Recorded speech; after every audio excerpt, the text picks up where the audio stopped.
Joe Rogan Podcast. Check it out. The Joe Rogan Experience. Train by day, Joe Rogan Podcast by night, all day.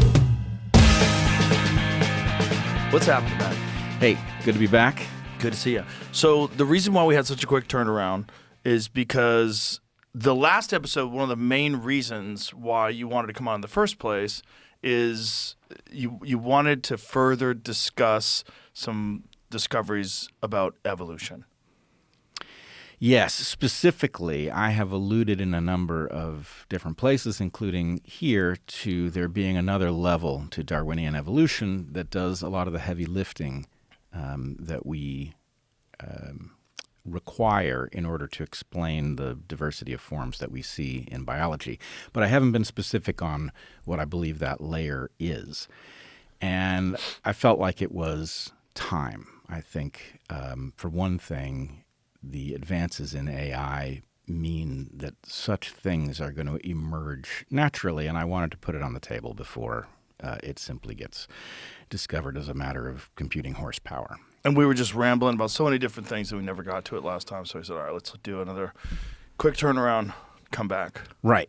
All right. So spill the beans. Let's talk biology, and let me Okay. just say, I know it's not everybody's bag, but I do think just about everybody has at some point listened to the story that we tell about adaptive evolution and wondered if it's really powerful enough to explain all of the creatures that we all know and love. Right? So the classic story is that you have a genome, that it contains a great many genes. A gene is a sequence in DNA that results in proteins being produced. The DNA describes exactly the sequence of amino acids in a protein, and a protein would typically be one of two things. It would either be an enzyme, which is a little bit misleading as a term, but an enzyme, enzyme isn't misleading, but an enzyme is a catalyst. Catalyst is misleading. It's really a machine that puts other chemicals together. So a lot of the genes in the genome are these little molecular machines that assemble molecules. And the other thing that proteins are likely to be are structural. So something like collagen proteins can make a matrix that allows you to sort of build a sculpture biologically. And what we say is that the amino acid sequence is specified by the genome in three-letter sequences, right? Codons. Each three letters specifies a particular amino acid that gets tacked on. You get a sequence of amino acids that then collapse into whatever they're going to be, whether it's an enzyme or a structure based on little electromagnetic affinities that they have, little side chains that have a positive or a negative charge that attract each other. So basically these machines assemble themselves by folding in very complex ways that then causes them to interact with the molecules around them in very specific ways that greatly reduce the energy necessary and make the reactions much more likely to happen. That's why we call it a catalyst. But really the way to think of it is a little molecular machine. So we say the way evolution works is random changes happen to the DNA because DNA is imperfectly copied or is impacted by radiation, which will eliminate a letter in the DNA. And then that letter will get replaced by a different letter.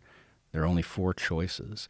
But some fraction of the time, you get a 3-letter combination that specifies a new amino acid. Almost all of the time, that will make the little molecular machine worse or break it altogether.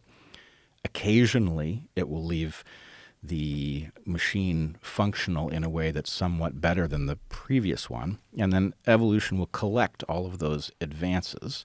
And that's how evolution works. That's the story we typically tell. And in fact, that's the story that is encoded in what's called the central dogma of molecular biology. Now, the problem, most people will have thought about that, and they will have heard, okay, random mutations that change this code in ways that alter proteins. That sounds like a very haphazard process and a very difficult way to get from one form of animal or plant or fungus to another. So if you've had that thought, that just doesn't seem powerful enough. And then biologists have said, well, you're not realizing how much time elapses that allows these very occasional positive changes to accumulate. And that's true. If that's a thought you've had, this process isn't powerful enough to explain the creatures I'm aware of, then what I'm going to tell you is a way in which that process is not the only process, and by adding a different process, very much a Darwinian one, we can see that the power to create all of the creatures that we see is much greater than the story that we've been told. Okay, so I'm going to put a hypothesis on the table about what enhances this. And essentially what I'm arguing is if you sat down to a computer game, right, something very realistic, and somebody says, well, that's all binary. That's true. It's all binary. But what they're not telling you is that there's an intervening layer that greatly increases the power to use binary to make something like a computer game, right? So there are multiple different levels inside your computer. One of them is that your computer can be programmed in a language that is much closer to English, and then a compiler can take what you've written that a computer can't understand and turn it into a computer understandable code. And so the ability to make powerful programs depends on our ability not to have to program our computers in binary, but to be able to program them in C++ or whatever. That's the kind of thing I'm pointing to, is a mechanism that enhances the power of evolution to do the stuff that we know evolution accomplishes. Okay, so here's what I think is the missing layer. And I will say I've done a bunch of research to figure out how much of this is understood. And I find a very confusing picture. It actually depends which field I come at it from to see what the blind spots are. But I'm going to leave that primarily for another time. Let's just say the two fields in question are my field, evolutionary biology, and a interdisciplinary science called Evo-Devo. Okay, Evo-Devo is the evolution of development. And Evo-Devo is a much newer, in some ways a more vibrant field. I would argue my field is stuck. Evo-Devo has been making progress from the developmental side on a number of different questions. Okay, so now let's talk about adaptive evolution and what adaptive evolutionists seem to be missing that I think does a bunch of the heavy lifting in terms of explaining creatures. So let me just start by saying the thing I said at the beginning about protein coding genes being altered by random mutation resulting in changes, I'm not arguing that that is in any way a false story. It explains a great many things. My point is that what it primarily explains are things at nanoscale. Right? It can explain the difference in a pigment molecule very easily, and we know that it does.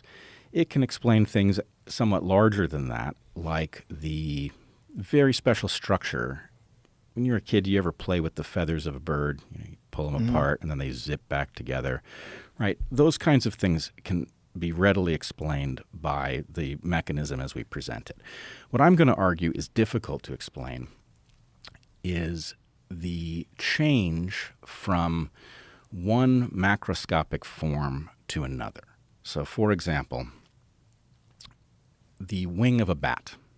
The wing of a bat evolved from the foot of a terrestrial or arboreal, meaning tree-dwelling, mammal like a shrew. So I sent Jamie a picture of a shrew's foot. Maybe we should just put it up. So what we'll look at is the foot of a shrew, and it won't surprise you at all. It looks exactly as you would expect. It's got, digits, and it looks like every other mammal's foot. So here we have an example of it. Okay, now let's take a look at the wing of a bat.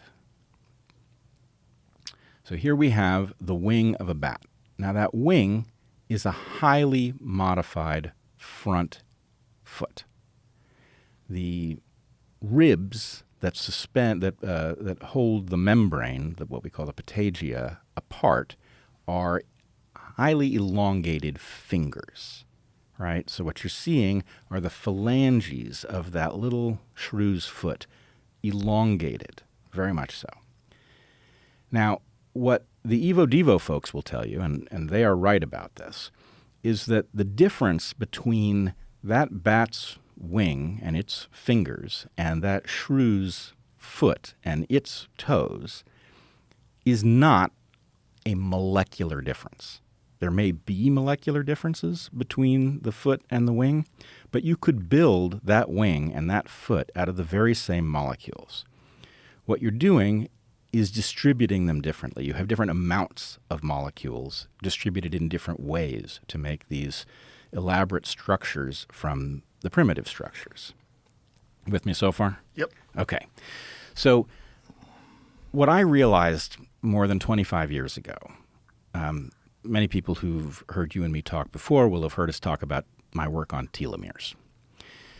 So telomeres, you'll remember, are structures at the end of every chromosome that are not genes. They are repetitive sequences. They're written in DNA, but it's basically just a repeated series of letters again and again and again. And the telomere, basically the number of repeats that are there, dictates how many times a cell line can duplicate. It loses repeats each time it duplicates, and when it gets down to a critically low number, it stops reproducing. Now, we've talked before about why that system exists. The short version is, in creatures like us, it prevents cancers from happening, because if a cell line runs away and just starts reproducing, it runs into this limit, the Hayflick limit, and stops reproducing. So it prevents cancer, but it limits the amount of repair that we can do in a lifetime, so it causes us to senesce, to age and grow feeble as we do so. But what it said to me when I was doing that work was that there is a kind of information that can be stored in genomes, in DNA, that is not protein-oriented. It's not what we would call allelic. It's not written in three-letter codons. It's actually a number stored the same way you would store a variable in a computer program, right?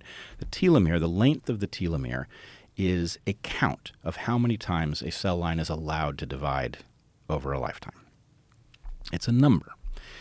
And what occurred to me all those years ago was that the ability to store a number in the genome is fantastically powerful. What it means, if you could store a lot of numbers in the genome, is that you could describe creatures by allotting something, either a quantity of material or an amount of time in development, that you could specify things in the language of numbers that you can't specify in the language of amino acids. So, the hypothesis that I'm putting on the table is that the evolutionary process has built a system in which variables, in which integers are stored in DNA, and those integers dictate phenomena like developmental timing, turning on and off something like the growth of one of those phalanx, the phalanges in the fingers. If you could radically increase the number that dictated the length of one of those bones, then selection would effectively be in a position to play with adjacent forms. So am I confusing you, or is this making sense? It's making sense. Okay. So the question is, all right, the telomere is a special case. The telomere exists at the end of a chromosome, and it can only exist at the end of a chromosome because of the way it functions. So a telomere is not actually just a string, it's actually a loop. And the telomere loops back, and at the very tip, there's a little section where the DNA is not double-stranded, it's single-stranded. And that single strand inserts between two other strands of DNA. So if you loop the DNA at the end of the chromosome back, it's called a D-loop, And then you get this one little single-stranded DNA that inserts between a double-stranded and makes a very tiny triple-stranded cap so that it holds the loop in place. You can't do that in the middle of a chromosome. So it's not like there are telomeres all over the place. But what there are a bunch of sequences that were traditionally dismissed as junk DNA that have been used as a molecular marker in biology for decades. We use something called microsatellites, right? So a microsatellite is a repetitive sequence in DNA that does not code for a protein. It's just like a telomere in that way. And they vary in length. They vary in length a lot, so that you may have a species in which the genome is very homogeneous, but between populations, there will have been change in the length of these microsatellites, changes that, as far as we know, don't make any difference. But if you're a biologist in the field and you want to know if the trees in this valley are more closely related to the trees in Valley A or Valley B, you can look at a particular microsatellite and you can say, these trees have a microsatellite at this location that is more similar in length to population A than to population B. Thus, with some confidence, we think it's more close. It evolved from population A, something like that. So we use them as a tool for assessing things like relatedness. But we don't typically think of them as a storage modality for a kind of information that might be useful. So the hypothesis that I'm putting on the table, and by the way, these things are extremely common in the genome. There are many more variable number tandem repeats in the genome than there are genes, right? And my point is, I don't know whether evolution uses them as a place to store variables that then become important in describing creatures, but evolution is a very clever process. And the ability to store a variable, I feel highly confident that there will be many variables stored in many different ways, that there are ways in which you can store a variable in triplet codon language, but they're clumsy, they're crude. So you can have things like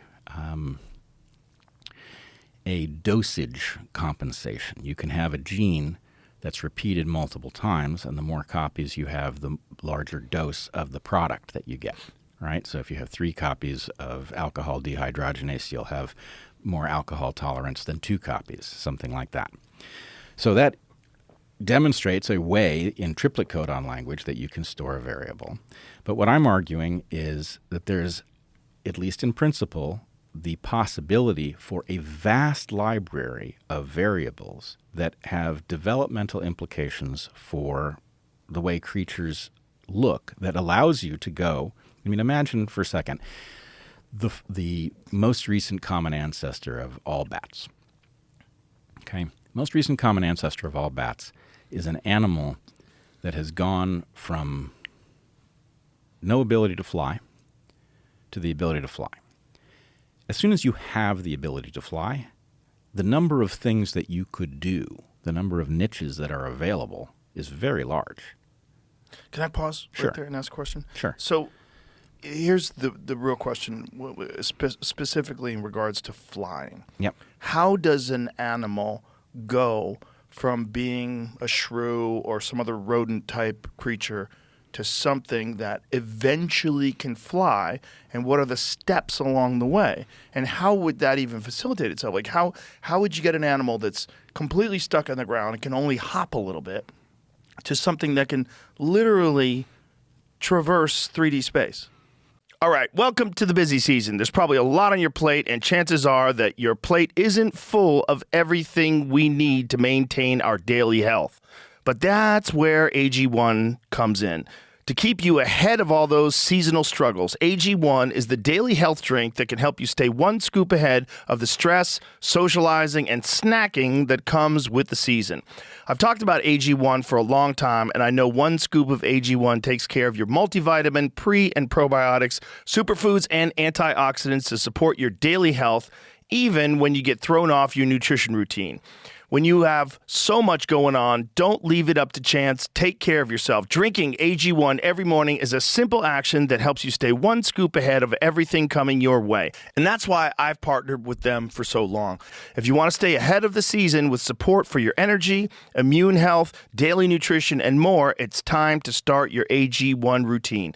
AG1 has a special holiday offer. If you head to drinkag1.com/Joe Rogan, you'll get the welcome kit, a morning person hat, a bottle of vitamin D3 plus K2, and an AG1 flavor sampler for free with your first subscription. That's over $100 in free gifts. Just head to drinkag1.com/Joe Rogan or visit the link in the description to get started.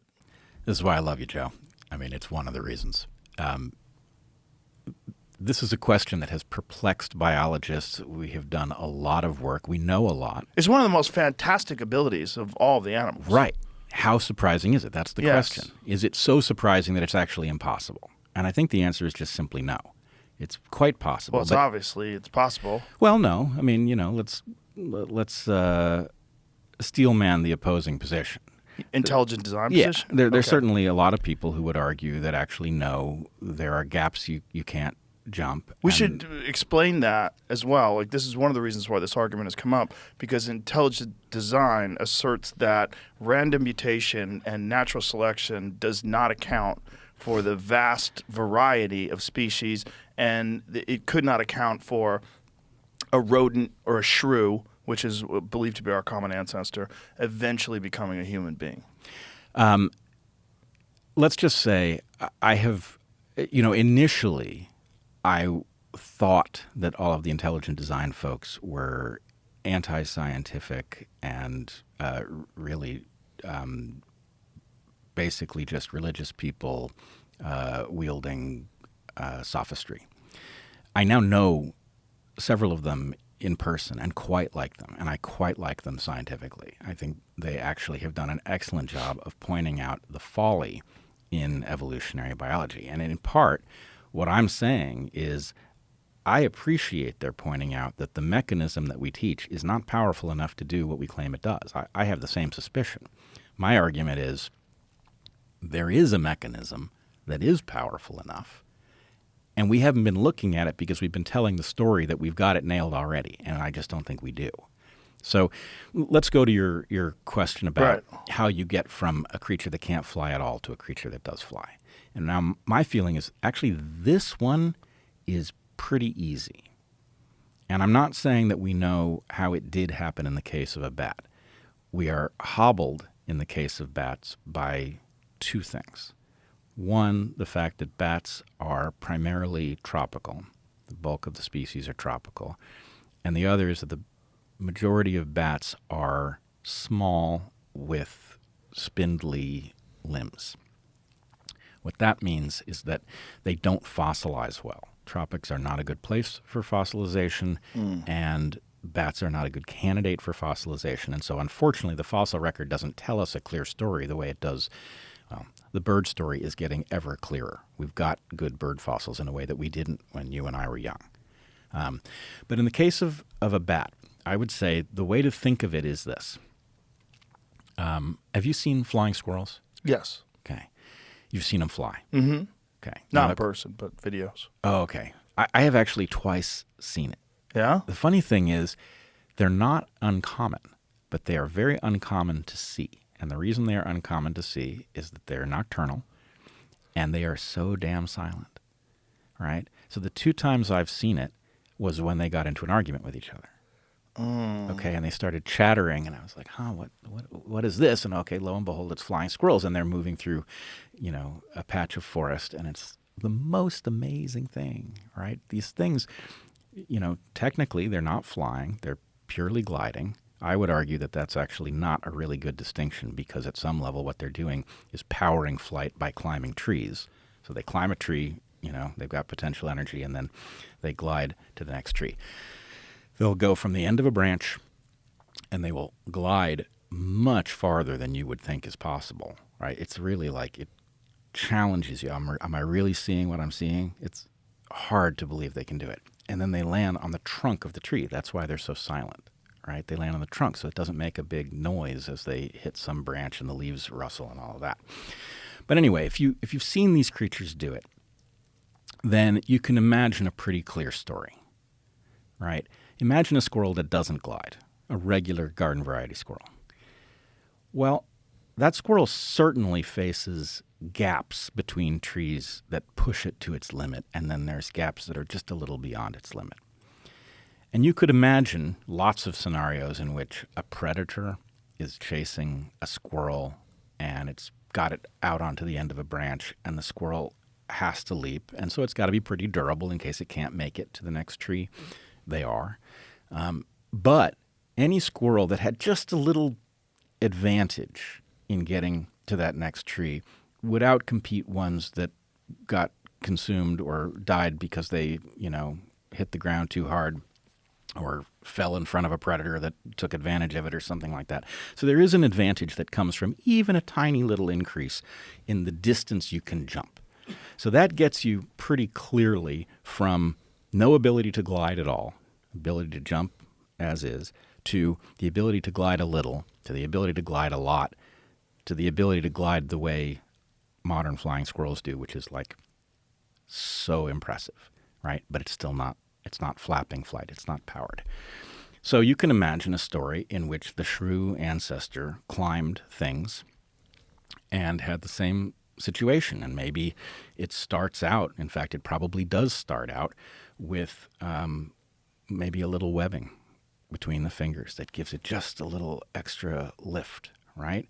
And you could imagine once you get onto that little foothill, a little lift, well, a little more lift would be good. So those individuals that had just slightly more webbing outcompeted those individuals that had slightly less Right, webbing. but what would cause them to develop the webbing in the first place? Well, that's just it, is, you Is have... that random mutation? Is that... Well, yeah, I would say at some level these things all have to start there. But my overarching point is selection not only discovers forms, it discovers ways to discover forms. So I call these ways explorer modes. This is a concept I've taken a certain amount of crap over, but I'm quite convinced of it. I would argue that our consciousness is an explorer mode, right? Our consciousness allows us to come up with ideas that might be useful and to kind of test them in our heads and to figure out how we would try them out in life and then to build a prototype and see how it works and then discover how it might be improved. And, sooner or later you get from, the Wright Flyer of 1903, which can stay off the ground for barely half a minute, to not so many years later, a modification of the same aircraft that can circle the Eiffel Tower. Right? It's that process. That is the ability to explore design space in some way that is not random. And to the extent that the genome is capable of storing a large number of variables and then applying them, what that means is at the point that you have the first true bat, right, the first flyer, that animal has discovered an adaptive landscape, a series of opportunities that we represent as peaks, that is unknown, right? What can you do if you can fly that you couldn't do when you could only climb? Well, you can move between distant trees and collect fruit. You can catch insects that are flying on the wing. You can seek out mammals and birds and slit them open and drink their blood. You can catch fish that come to the surface and cause ripples. These are all things that bats do. And the point is the initial bat presumably didn't do much of any of that. It did probably a generalist something. But having achieved flight, there's a question about how evolution can find all of the opportunities that are now suddenly available. And the idea that this happens through occasional random mutation of a protein coding gene that alters something important is, in my opinion, ridiculous. That more likely, vastly more likely, is a system in which parameters like finger length and the length of each phalanx in the finger is stored as a variable, and those variables get readily modified. In other words, if you looked at the hand of every human being, you would see that there's already a ton of variation in, the relative lengths of the different digits and the relative lengths to each of the knuckles. And that if those things are reflective of a particular state stored as essentially an integer in the genome, that all of the adjacent states are very available, and therefore evolution can explore what Stuart Kauffman would call the adjacent possible. Right? Have you heard that term? No. Have you had Stuart on? No. So Stuart Kauffman is a complex systems theorist, and his point, one of many, is that effectively the creatures we see exist in a design space, and that selection finds the things that are similar to what you've got near enough to be accessed and advantageous, right? So if you have a rodent of one size and there is, let's say you have a rodent that specializes on a particular seed, and it exists in a habitat where there's another seed that's similar but much bigger, well then you need to access the adjacent possible in order for a second species or subspecies of this rodent to evolve to take advantage of this untapped resource. So if you think of, all of the things that you've got and then all of the things that you might want that are similar, that's the adjacent possible. And my point is variables as one of the primary modes of information storage in the genome provides a mechanism for evolution to explore the adjacent possible in a radically more effective way than the story we typically tell about random mutations to protein coding genes, right? There's nothing un-Darwinian about this.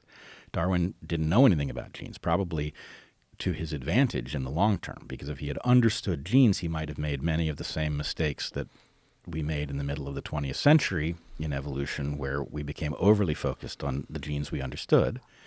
But basically, everything that Darwin said was about a vague hereditary information, and numbers is no less a candidate for that than triplet codons stored that code for amino acids.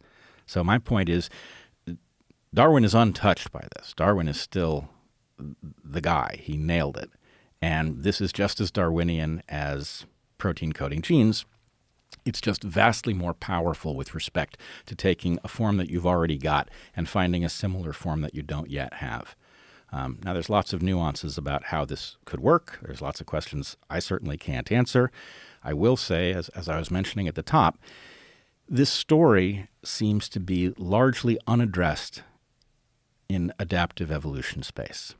If I come at it from the Evo-Devo side, I see much more description of mechanisms that work like this.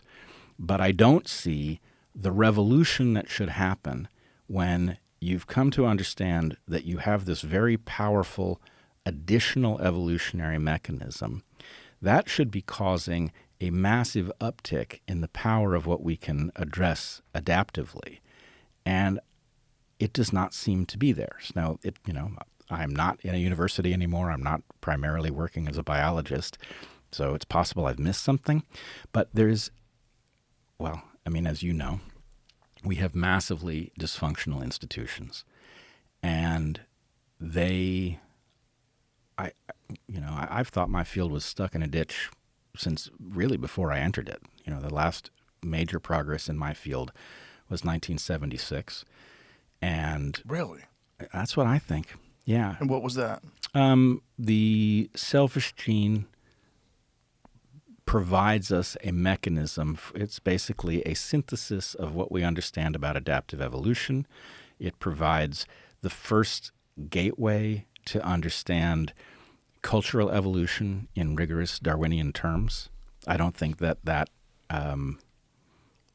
gateway, I don't think we ever went through it. In fact, when I've talked to Dawkins about his effective discovery, the meme, he doesn't seem to understand the power of it. He thinks of it as, he says in chapter 11 of The Selfish Gene, he says that the landscape of memes is like a new primeval soup, which is not what it is.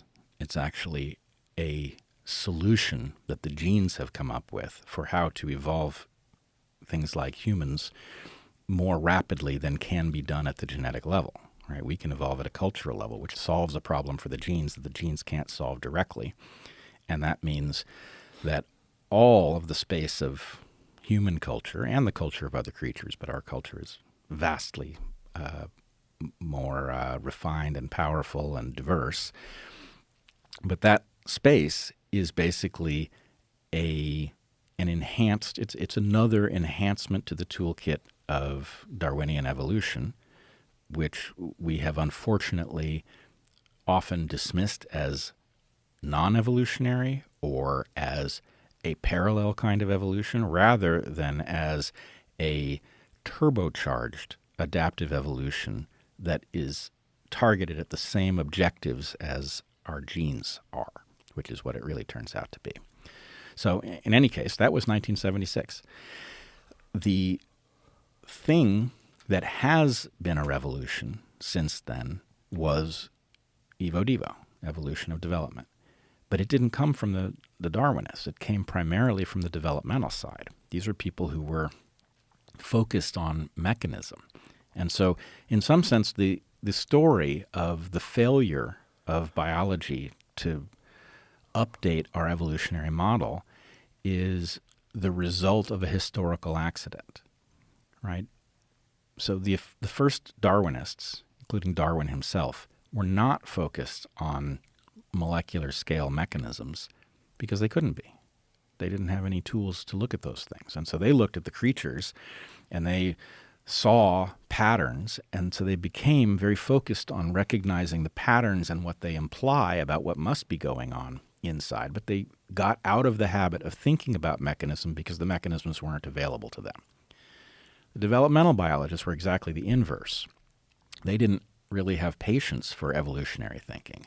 They were purely about mechanism and all kinds of experiments, like, taking a piece of one egg and grafting it into another egg and watching the weird monster that is created when the egg is getting the same signal from two different directions, right? That kind of thing. Evo-Devo is a very good start on bringing these things together, but I don't know if it's academic territoriality or just lack of imagination seems to be preventing the revolution in our understanding of the most powerful process that exists, and it's frustrating. So anyway, I hope others will take this to heart. It could easily be that the larger point is right, that variables in the genome are very important, and that the variable number tandem repeats are not the way that they are stored. That would be interesting. Maybe the variable number tandem repeats are the way it's stored, in which case there's an awful lot to be learned about how that information is read. In other words, once you know that that's true, if it is, then the question is, okay, well, how do we look into a particular genome and see the mapping of those variables onto the creature that we see running around in the forest, right? That would be an amazingly powerful mapping to have. So anyway,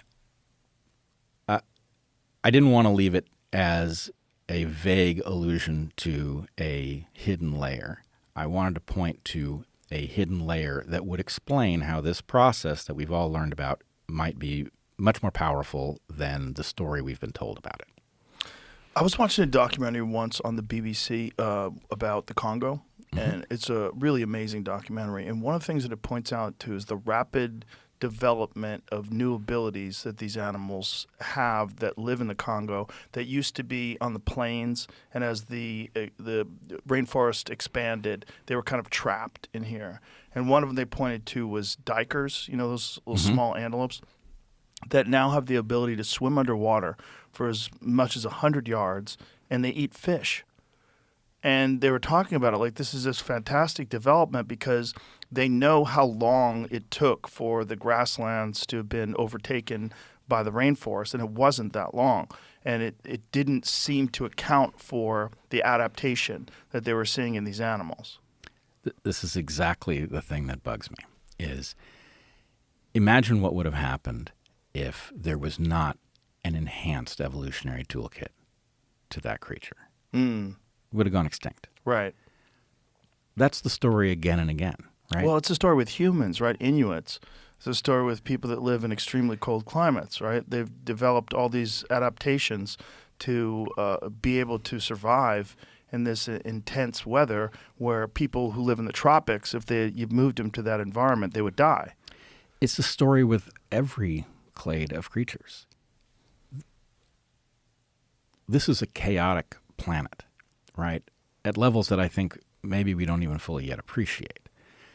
The difference between committing to a particular way of existing that seems really awesome for some period of time and then is suddenly impossible, and the ability to leap from one way of being to another is the key to getting through time, which is what evolution is doing, right? I always phrase it as the purpose that evolution points towards is lodging your genes as far into the future as you can get them. And people don't, I think, fully appreciate when I say that it's not just a clever rephrasing of what might be more standard, might be found in a textbook. The point is, anything that satisfies that objective is valid. So, for example, we have a process. It's one of my favorites to think about, which is called adaptive radiation.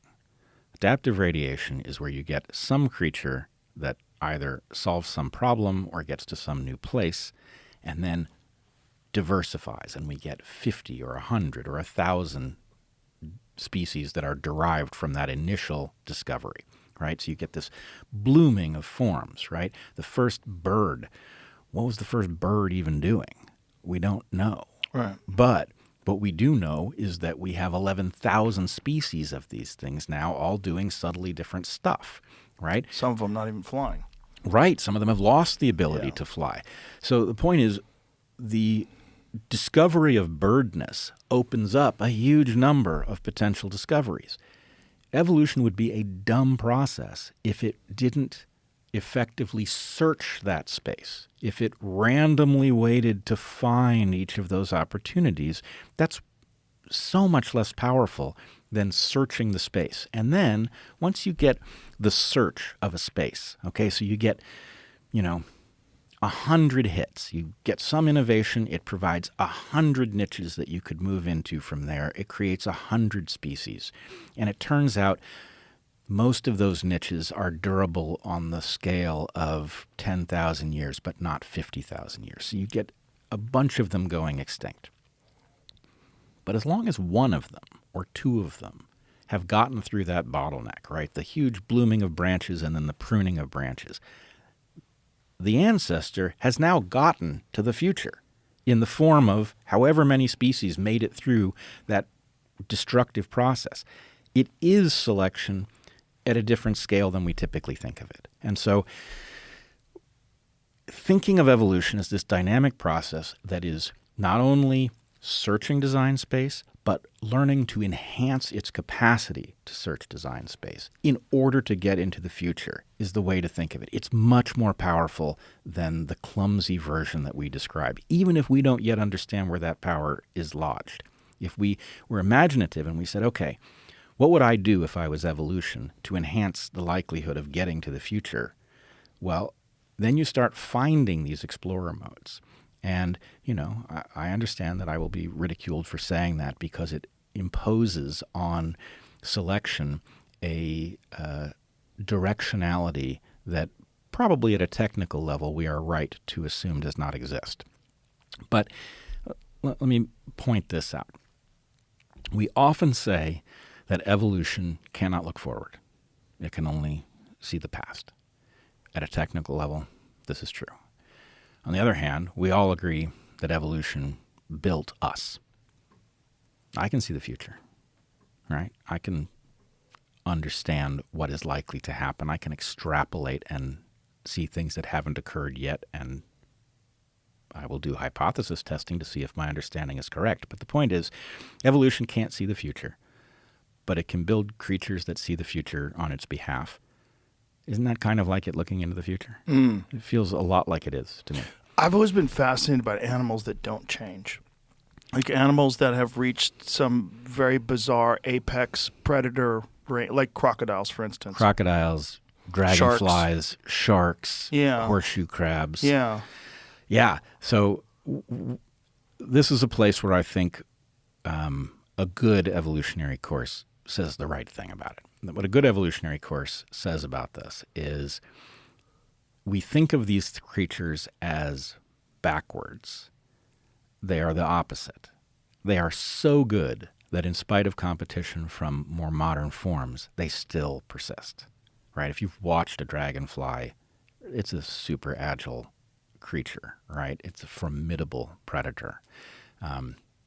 And so anyway, when you see one of these creatures that has been very little modified, it's because it did find a form that's durable over a very long period of time. And in some ways, that's the greatest strategy, right? Having to change in order to deal with the changes in the environment is perilous. Having found something that is so durable that it persists era after era, epoch after epoch, is at least a very comprehensible strategy, and arguably the better one, because anything that has existed that long, maybe we talked in a past podcast about the Lindy effect. Yes. Yeah, the idea that we tend to think that the longer something's been around, that it's overdue to be destroyed, but that often the answer is something that's been around a long time is actually built to last. And so if it's been around a long time, you might expect to see it last a lot longer. So it's that. It's the Lindy effect in animal or plant form. So it's just essentially evolution nailed it. They developed an animal that's so adaptive and so designed to succeed in its particular environment that it doesn't really need to change. Yes, and in fact, we are in some ways, we haven't been around that long, but it looks like we are a variation on that theme, precisely because we have a generalist body plan, right? The physical robot that is the human being is capable of doing a tremendous number of things. And the software program can be essentially entirely rewritten, right? The culture that you inherit can take a person and it can rewire them for a very different niche, including the ability to avail themselves of whatever tools are necessary to do whatever things that the body plan doesn't do on its own, right? So that's a cool strategy, right? To have a generalist robot and a software program that can be swapped out as needed, that evolution can rewrite very rapidly, that evolution can rewrite on the basis of not only the conjecture of an intelligent creature, but the pooled parallel processing of multiple individuals of the species, right? This is what Heather and I describe in our book as campfire, right? The light has faded. It's too dark for you to be productive at whatever your niche is. You gather around the campfire and you talk. You talk about problems that you've run into, solutions that you're working on. You pool the information.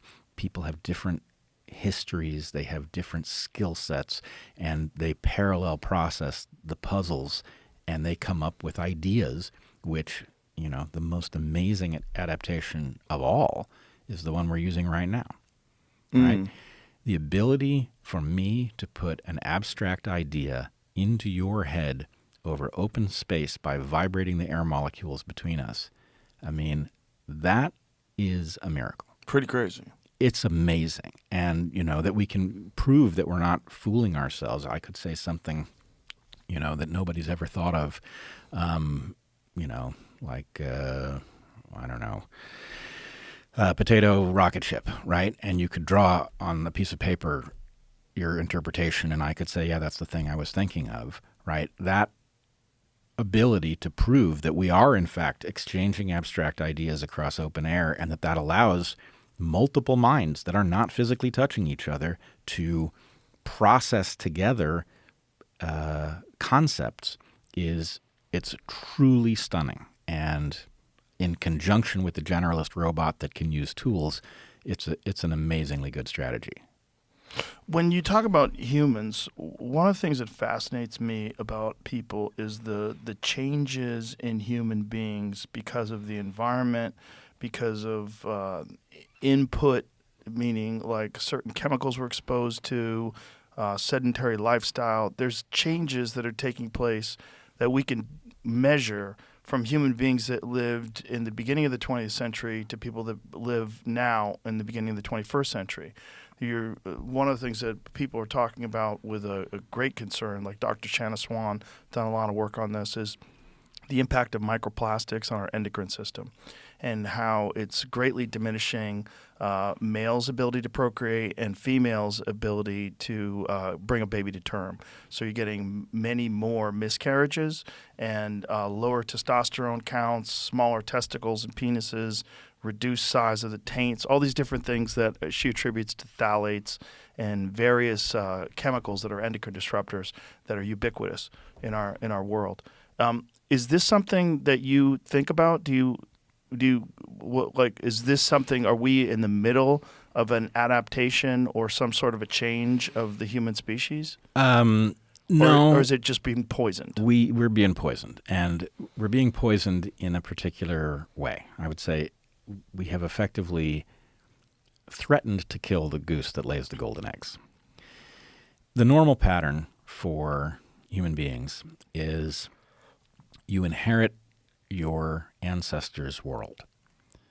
Every so often, that's not true. Every so often, a generation finds itself in a brand new circumstance.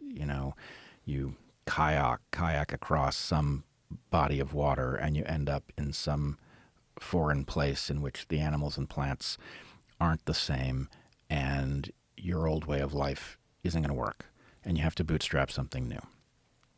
It's the same as, it's similar to the first flying mammal is suddenly faced with a whole set of opportunities that it has to figure out how to solve. But the point is, every so often a generation gets a wild curveball, and it has to start not from scratch, but close to it. But in general, okay, that first generation figures out how we're going to make a living here, and it passes that information on to its descendants, who have a lot of room to refine what their ancestors figured out. And for some generations, you get this rapid refinement process. And then eventually, you kind of figure it out. I know how we're going to live in this valley, and here's how it works. And one generation passes it on to the next, and the valley doesn't change very much. That process is sustainable. Humans are excellent at dealing with it, right? Because we're good at parallel processing puzzles, right? A population of people can figure out how to live here when the way to do it doesn't look like how we lived there. However, there is a threshold at which our amazing ability to adapt culturally and physiologically is outstripped. And that is the point at which technological change is so fast that you're not even an adult in the same environment you grew up in. That's what we now consistently live in, right? The world you and I now live in doesn't look anything like the world we grew up in, right? The number of radical differences in terms of the chemicals that we encounter, in terms of the behavior of other people, in terms of the information that comes into our eyes. These things have all been revolutionized. I've frankly seen several revolutions. You and I have both seen several revolutions already. We had the computer Then we had the internet. Then we had the smartphone. Then we had social media. Now we're facing AI, right? Each of these things would take time to metabolize, to deal with the harms of them, to learn how to address them in a wise way. But we never get the chance to figure that out because the next one is already upon us. In fact, you ever go body surfing and you get into a situation where the waves are just coming too quick, and as soon as you catch your breath from one, the next one is on you, right? It's just like that. You can't do that, right? You need time to settle.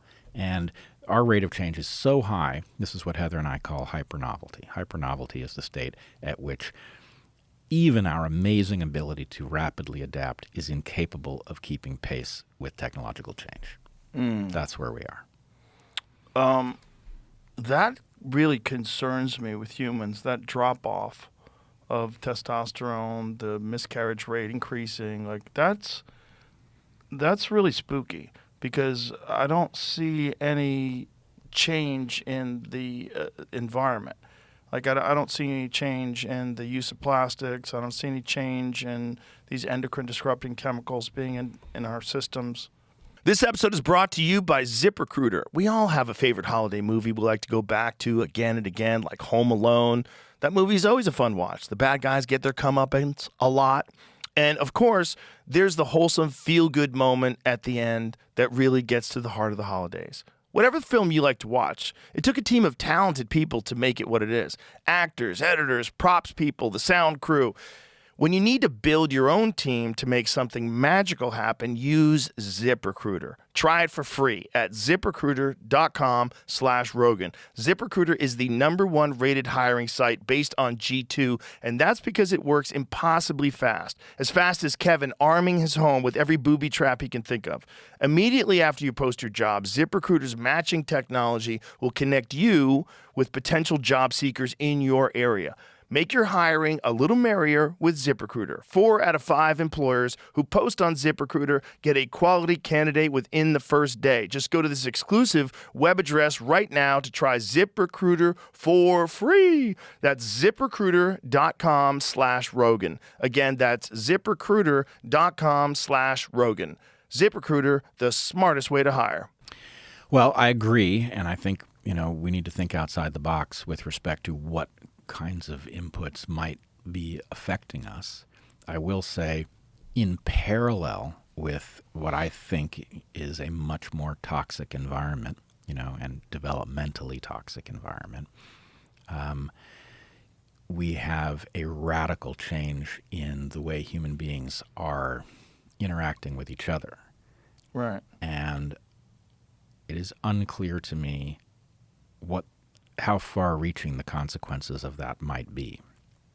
But, we talked last time about the impact of the sexual revolution and of reliable birth control and abortion on the way males and females interact with each other. That basically sex being the ultimate reward, the most powerful motivator that exists. When birth control made sex common, or made it possible for sex to be common by virtue of radically reducing the risk that females face in engaging in sex with men who won't invest, it robbed us of the central organizing principle of civilization, and the consequences of that central organizing principle evaporating are incredibly far-reaching. Right? In effect, we do not know that there is a way for us to live without that central organizing principle. We don't know that it lasts. And we are running that radical experiment, and then we're going to augment that radical experiment now with AI and presumably AI-powered sex robots and companions and other things that the mind is not built to properly understand. Right? So what effect are all of these things having? Is there a feedback effect from your perception of the sexual landscape onto the development of your children? I don't know. It's conceivable that there is such a thing. But I do know that if we were wise, we would slow the pace of experienced change way down. But how is that even possible at this point? I'm not saying it is, Right. but I'm saying if we don't, I think we know that we're doomed. So in light of that, what would you do if you knew that down that path was destruction? You would start thinking about the question of, is there some way, maybe you can't rein in the pace of technological change.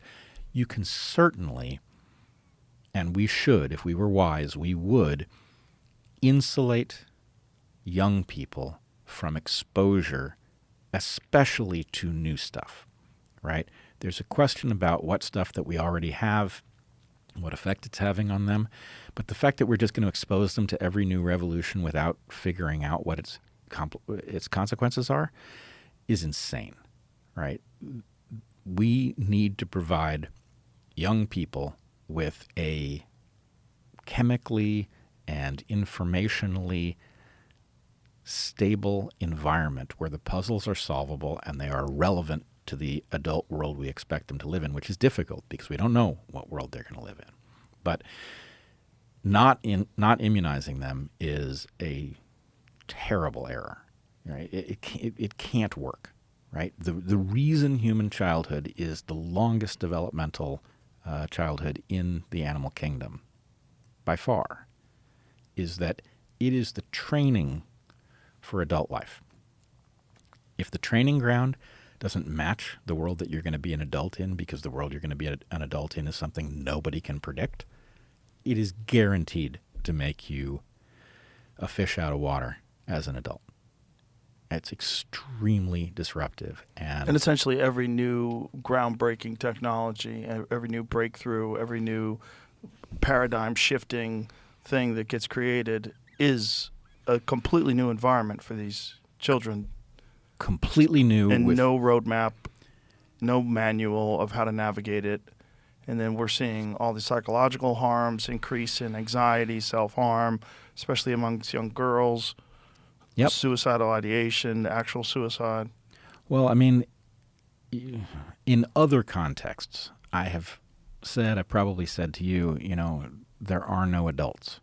Right? That's one of the shocking discoveries of becoming adult age. Yeah. Is that it's not like there's some set of adults who knows what to think about this and how to approach it. One of the reasons that you would have no adults is that it's kind of impossible to imagine where they would come from, right? An adult is somebody who has picked up the wisdom for how to deal with the world that you live in. Where would that wisdom have come from if the world just showed up 5 minutes ago, right? It's in principle impossible to deal with this level of change. So at most, what you can do is become, very robust. Do you think that this is where rites of passage ceremony come from? That there's a thing that differentiates you between the younger version of yourself. You've gone through this thing, and so it requires a shift in the way that you view yourself and the world. Now you have passed. Now you've gone through, whatever the ceremony is, depending upon your culture. Now you are a man. Yeah, in fact, or a woman. In A Hunter-Gatherer's Guide to the 21st Century, Heather and I argue that rites of passage are the place. So they're artificial in a sense, right? We dictate that this is the moment at which you go from being a boy to being a man who is eligible to marry or something like that. Yeah. And the point is, that date is coming. There is a thing that causes you to have made that transition, right? Maybe it's a vision quest of some kind. Maybe it's an animal that you have to hunt and bring back or something. But the point is, you grow up with the knowledge that I am a prototype until that marker, and after that marker, it's for real, right? So you pick up an increasing level of reality until you hit that agreed upon boundary, at which point everybody is in a position to hold you responsible for your behavior and to expect you to have certain skills on board. And the abandonment of these things, right? What we have is such a preposterous dim shadow of what once was. Okay, you've graduated high school. Right. Well, I assure you, graduating high school means very little in terms of whether or not you know how to navigate the adult world. And in fact, it leaves people with more anxiety because you don't feel like you're an adult, but yet you're supposed to be one. I'm 18 now. I need to get a job. And you're out there in the world and very confused and trying to figure it out along the way, and also trying to pretend that you're a man because maybe that somehow will make you feel more like one, or take on male behaviors, start smoking cigarettes, whatever it is. Like whatever you see adult people do, go to the bar, like whatever it is, and try to emulate what you think are men or women. Especially, if you think about what we actually do to these kids, we put them in schools where the adults are in some sense themselves immunized from the realities of the adult world, and they end up having these ridiculous notions about, whatever it may be. It's very easy to pick on, gender ideology or equity or... But those are good examples, though, because they're preposterous. Ridiculous. And they get adopted by enormous groups of people and then reinforced violently. I always say that the more ridiculous the idea is, the more aggressively people fight against the resistance of this idea. Yeah, it's they're solving some other problem. Yes. But at the level of how civilization is going to run, we are signing our own death warrant, putting our children in environments in which what they pick up is a determination to be unrealistic in the face of evidence that they are wrong. And then another thing, that we're not course correcting. Right. Yeah. I mean, people complain about it when their kids are going to that school, but more kids are going to that school, and it just keeps happening over and over again. And then they go into the workforce and they have these crazy ideas and they tank companies, because they try to impose these ridiculous ideologies in the real world, and actual people that have become actual adults and are out there working and struggling go, this is fucking horseshit, and I'm not going along with this, and fuck your company. And then all of a sudden that company gets and then there's some adaptation that way because people realize, like, hey, we can't do this anymore. This is bad for our business. We've got to course correct. But that seems like it's one of the only ways that they do is by real world application and it being soundly rejected. Well, and financial consequences. The problem is that all those consequences are way too indirect to correct the people who are driving the change. Right. And the people that aren't connected to that world at all, because their entire existence is based in this la-la land, where they're being funded by la-la land, they're teaching la-la land ideology, they're reinforcing it, and then they're in a position of authority. So they are the person that these young people look up to, and they're very articulate, and they string words together well, so they look impressive. And so, well, this guy must be right, and my parents must be really stupid, and they've ruined society, and, we got to give communism a shot. It just hasn't been done correctly. Right. We just got to go far enough. Well, the problem is the thing that does turn you into an adult is a world of consequences, right? Now, as a child, somebody should prune that world of fatal consequences or, ones that would get you maimed. But allowing you to experience the harm of your wrong understanding of the world is how you improve your understanding of the world. And so, we're not even doing that, right? We've got this system in which we are allowing people who know nothing to teach children the nothing that they know as if it was high-minded and important. And then they're immunized from consequences by what I think you and I would agree was initially a well-intentioned attempt to protect people from bad luck, that people who are liberal-minded, as you and I both are, don't want to see people suffer because of bad luck.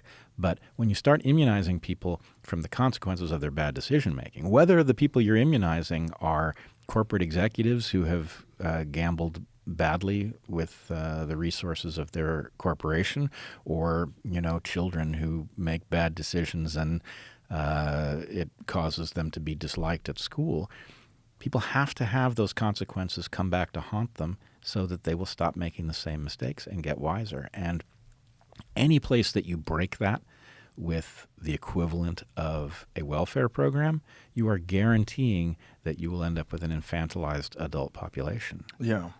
Right? It's a horrible reality, because the compassionate, kind people want a safety net. You want a social safety net.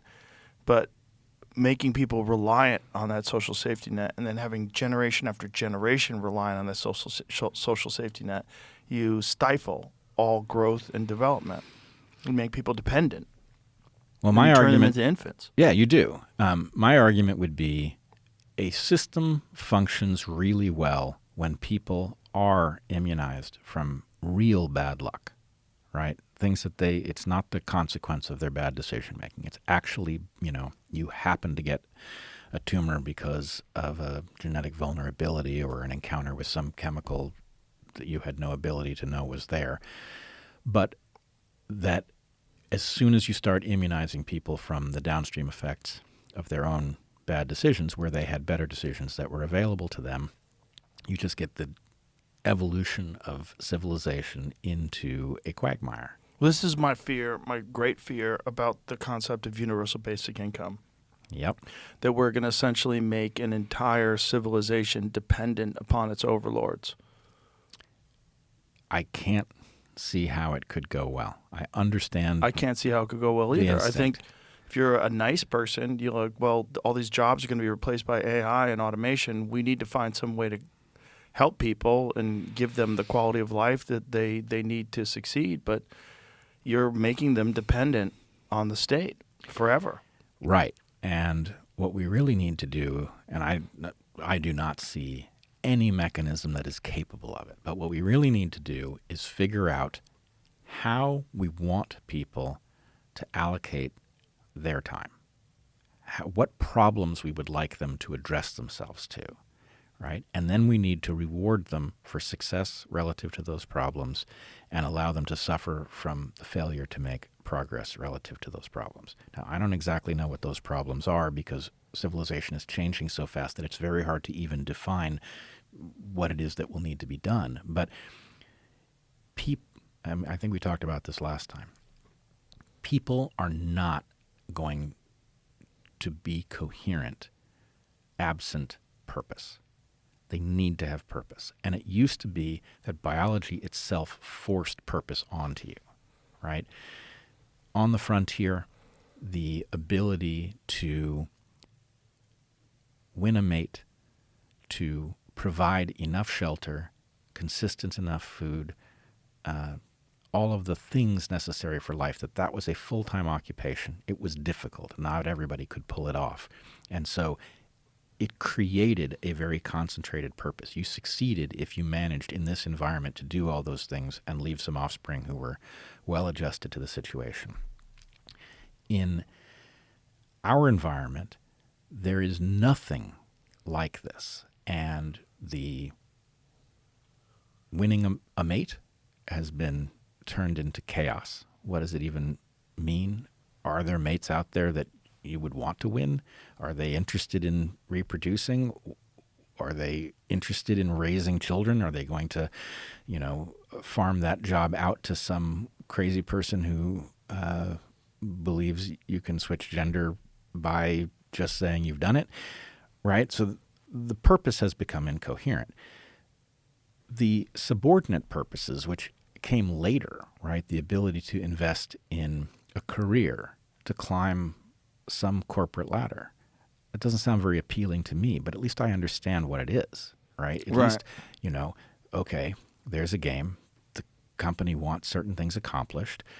To the extent that you accomplish them better than your competitors, you rise farther. It leaves you an income that you can spend in whatever way you want. That will impress a mate, right? It's at least understandable. The puzzle that we have given people now is completely incoherent. And universal basic income, I presume, will keep people from starving, but it ain't nearly good enough. People have to know what they're supposed to be doing, because not doing it causes them to suffer and succeeding at it causes them to feel good, they need at least that much direction. But is it possible that we can move past the idea that providing people or a person being able to provide themselves with shelter and food, which is essentially what we're saying with universal basic income. We're saying you will have enough money to have shelter, you will have enough money to have food, and you could acquire basic goods. That this is not really what we should be working towards in life anymore, and that it's possible to find some other purpose, goal, or task that would replace those things, and money would just be it would just be a thing that you're using to acquire the means to survive, and now you pursue this other thing, maybe not necessarily for a monetary reason, not necessarily to acquire wealth, but instead to educate yourself, and instead, to as a process of human development, a skill that you're learning, a thing that you're competing in, something. Sure. It gives you meaning. Except for one thing. What has to be true at the end of that substitute purpose is some undeniably valuable reward, right? Because that's the motivating factor. That's the thing that will cause you to do it. Right. Right? So not starving is a great motivation, right? Right. Being able to buy stuff is a decent enough motivation to the extent that there is stuff that's desirable that's out of reach unless you get enough wealth. That's a decent enough motivation. I think nothing is going to substitute for the difficulty of, for males, the difficulty of winning the ability to have a sexual relationship with a desirable female, right? We now have all sorts of things that cause people not to want to pursue that. There are things, obviously there's porn, there's going to be sex robots, so that prostitution, right. And, part of me is wondering why women are not up in arms over the fact that they are being competed with ever more sophisticated technology. I'm confused by why that is not an affront. I think some women are. They're definitely at arms about porn, and they think that not only are they competing with this, but it's changing young men's view of sex. Oh, I think it absolutely is. In fact, I think, it's much more rejected amongst women. That is not what I'm hearing. Really? From my sons. I'm hearing. Oh, okay. What are you hearing? That women are increasingly involved with porn. That it's really, yes, and which surprises involved me. in the creation or the viewing, watching it. God, that was never the case when I was young. Oh, of course not. No, I think it's not. If you went over a girl's house and she had a collection of porn, that was a fucking warning signal. Huge red flag. Run. Right. Well, I think I don't. There are plenty of voices out there that are focusing on the defects of modern women. I don't want to add to that chorus, but I do think there is something shocking about the degree to which young women seem to have signed up for the idea that being liberated, that the measure of whether or not they have been liberated is how much they are behaving like men at their worst. Right. Like the boss lady is the lady that behaves like a man at work. Behaves like a man at work. Treating sex very casually is not a normal thing for females to do. And right, and it's in a lot of films, it's shown as a sign of character for the woman. Exactly. The woman's just a boss bitch, and she doesn't give a fuck, and she kicks these men to the curb, and they're distraught, and they're like emotionally wrecked, and she's just back to business. Get to work. Yeah, exactly. Yeah. Weird. The whole thing is weird. Because it's so unattractive, too. It's really unattractive. Yeah, it's odd. I mean, it's odd to even say that it's unattractive, but look, I find it unattractive in men. Yeah. Well, I mean, if I was a woman and a guy that was just wholly desiring, conquering, and moving ahead and didn't give a shit if he's like, fuck off, everybody eat shit, like no compassion for other people, just only focused on success and winning. It's Gordon Gekko. You know, it's like the most unattractive characters in films, the greedy billionaire character that doesn't give a shit about the consequences of his actions and what happens to the world. Right. It makes no sense. And I think men and women are obviously substantially different. That's a controversial statement. It really shouldn't be. It really shouldn't be.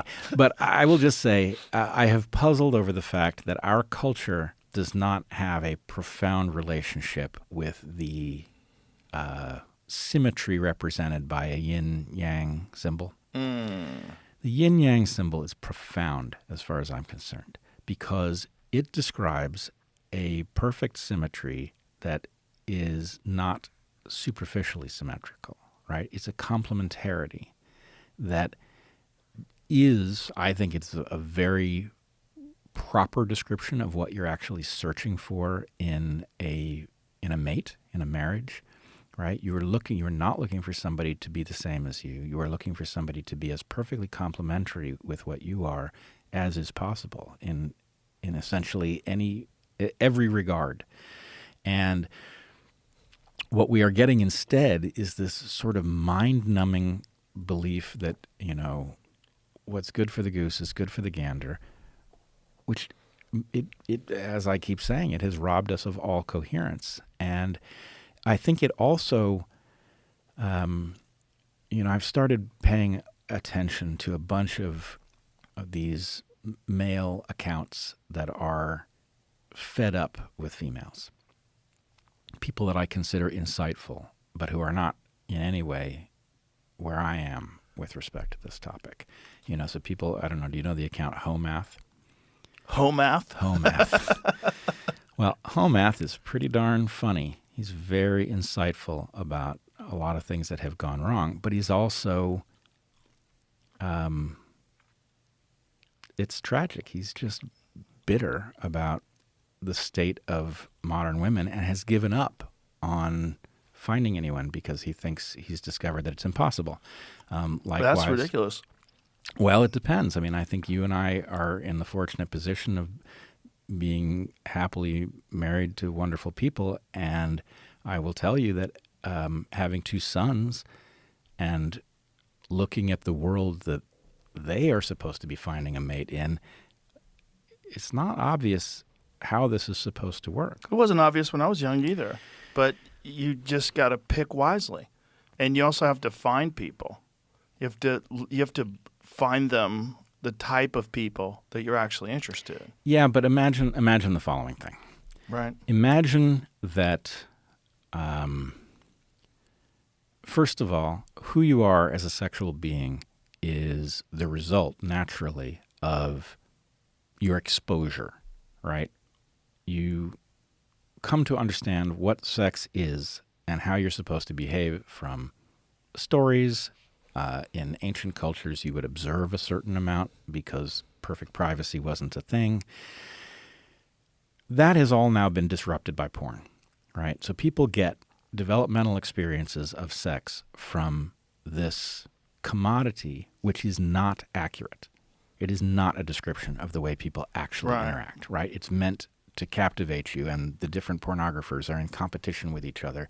So they're providing you an increasingly extreme view of sex in order to get your attention. It's almost like a superhero movie. Yeah. It's like it doesn't exist in the real world. It's nonsense. For the most part. But given what a human being is, and given that it doesn't come wired with a sexual persona, that it acquires a sexual persona through exposure, the fact that we are flooding that channel with this very unrealistic stuff means that, well, what do women discover when they end up in bed with a guy? Well, that guy is like the cartoon that men have been painted as, right? You and I bristle at what the Me Too movement portrayed men as.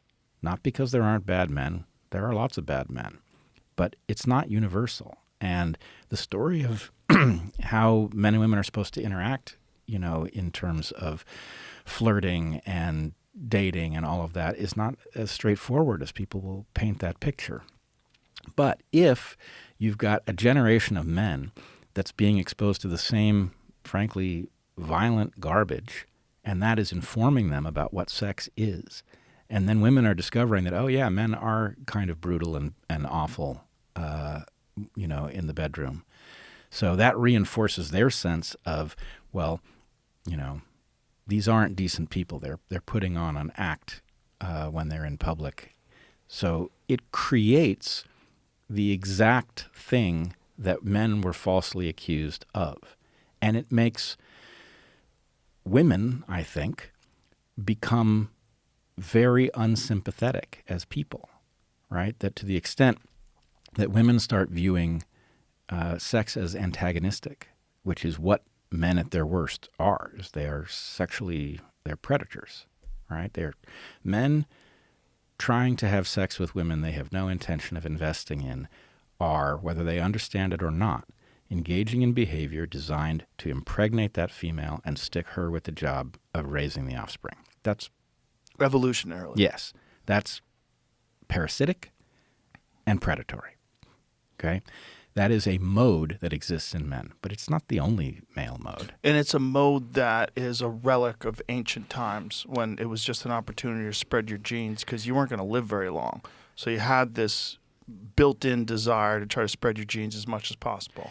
Yeah, but I would also say that women were wise about not getting stuck with offspring. So the fact that men may have that mode built into them did not manifest as successful males behaving in this way because, in general, women shut them down. And the fact then birth control came along. Right, and now women don't shut them down. And basically what you have is people exploring some landscape that's been primed with porn, violent porn, because that's how pornographers compete with each other. And it is causing them to live an entirely different life. And I think, frankly, sex is really important. That in a marriage, it is playing a very powerful dual role. Okay? On the one hand, it is a barometer. It tells you what the status of your relationship is. And it's also a tool for enhancing, fixing, modifying your relationship. It is, and evolution built it to be that, right? Sex is something very unique in humans because in humans, unlike almost every other creature, we have sex when not fertile, right? Why is sex pleasurable when not fertile? Because selection has given it to us for a reason. It's given it to us for a purpose. Why does sex continue after menopause? Right? Seems pointless, but it's not pointless. It has everything to do with maintaining that relationship. Why would selection care if you maintain your sexual relationship after you've stopped producing offspring? Because the way human beings work, your job isn't done at the point that you've stopped producing offspring, right? You have kids who need guidance and help in the world. You're going to have grandkids, right? Your union is still important. And so the idea that we've disrupted this with a consumer good that pushes men into the worst of their modes and is now exposing women to that, and that women are now being induced to think that that's sophisticated to behave in this way that men at their worst are behaving. And so women are now behaving this way. It's like, well, you couldn't ask for a better recipe for disrupting functional relationships. And those functional relationships are vital to civilization working, right? The family unit is profoundly important, and we are disrupting not only are we disrupting the way it functions, but we're disrupting whether or not it even forms, because frankly, it's not that attractive a deal to sign up for a lifelong relationship with somebody who's been broken in this way. It doesn't paint a very rosy picture of the future. You know, when you look at where this is going, and then the possibility of AI porn, that's, you know, virtual reality porn, and then the sex robot thing, which is, they're getting really close to that. These lifelike robots. It's hard to tell what's real and what's not online with AI, but there's definitely work being done on lifelike robots to be housekeepers or to be companions or someone you could talk to in your home. And it's just a matter of time before those become sexual companions and they replace regular sexual companions, and then all of the motivation to be a better person, to be successful, to be someone that's good at conversation, so that someone who's reasonable, so you form a great bond with your partner, all that goes away because the robot just loves you. The robot loves you, and your potential partners are getting less desirable. Yeah. Right? The robots are getting more desirable. The robot doesn't argue. Right. The robot wants me to play golf. Right? Exactly. So I think that, look, I keep waiting for a movement to start in which young people who have yet to form these relationships put out a set of rules.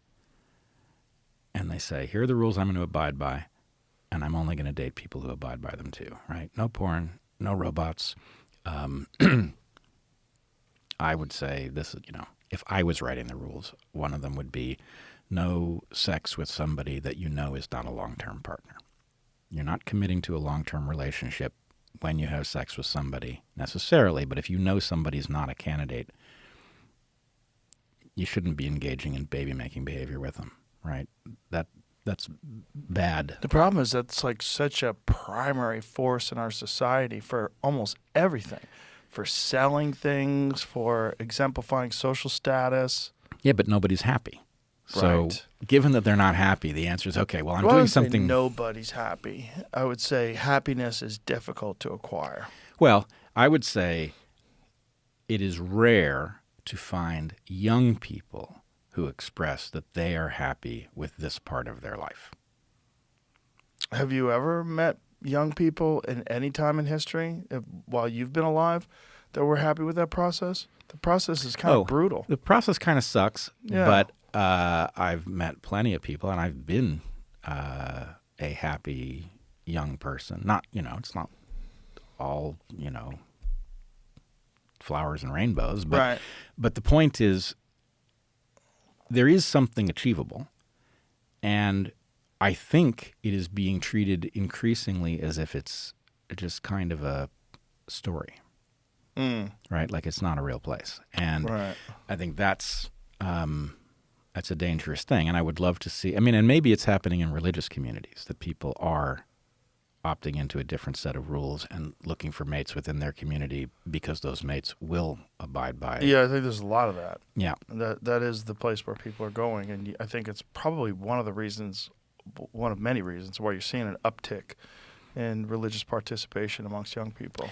Well, it makes sense to me. Yeah, and especially if they're looking at the world that they find themselves and they find their friends in that are just crashing out left and right, and it seems like a very, very bad path. I agree. I will say I wish that the religious communities had navigated the landscape of COVID and gender ideology better, that there's, I don't know how healthy those communities are in light of the fact that they seem to have, I don't think universally, but largely failed those tests. Gender ideology with religion? How so? There's a lot of wokeism in some religions, but not traditional religions. It's almost like these break-off versions of a traditional religion. We have a transgender pastor and LGBTQ flag behind them, and you get but you're always going to have these weird offsets. Well, I'm glad to hear if you did any major religion pass the COVID test? In terms of, first of all, almost no institutions passed the COVID test correctly. Yeah. None of them. Yeah. And I think you have to look towards what they know. It's very easy to look back in 2025 and say all of these institutions failed the COVID test. Well, I think I probably would have failed it.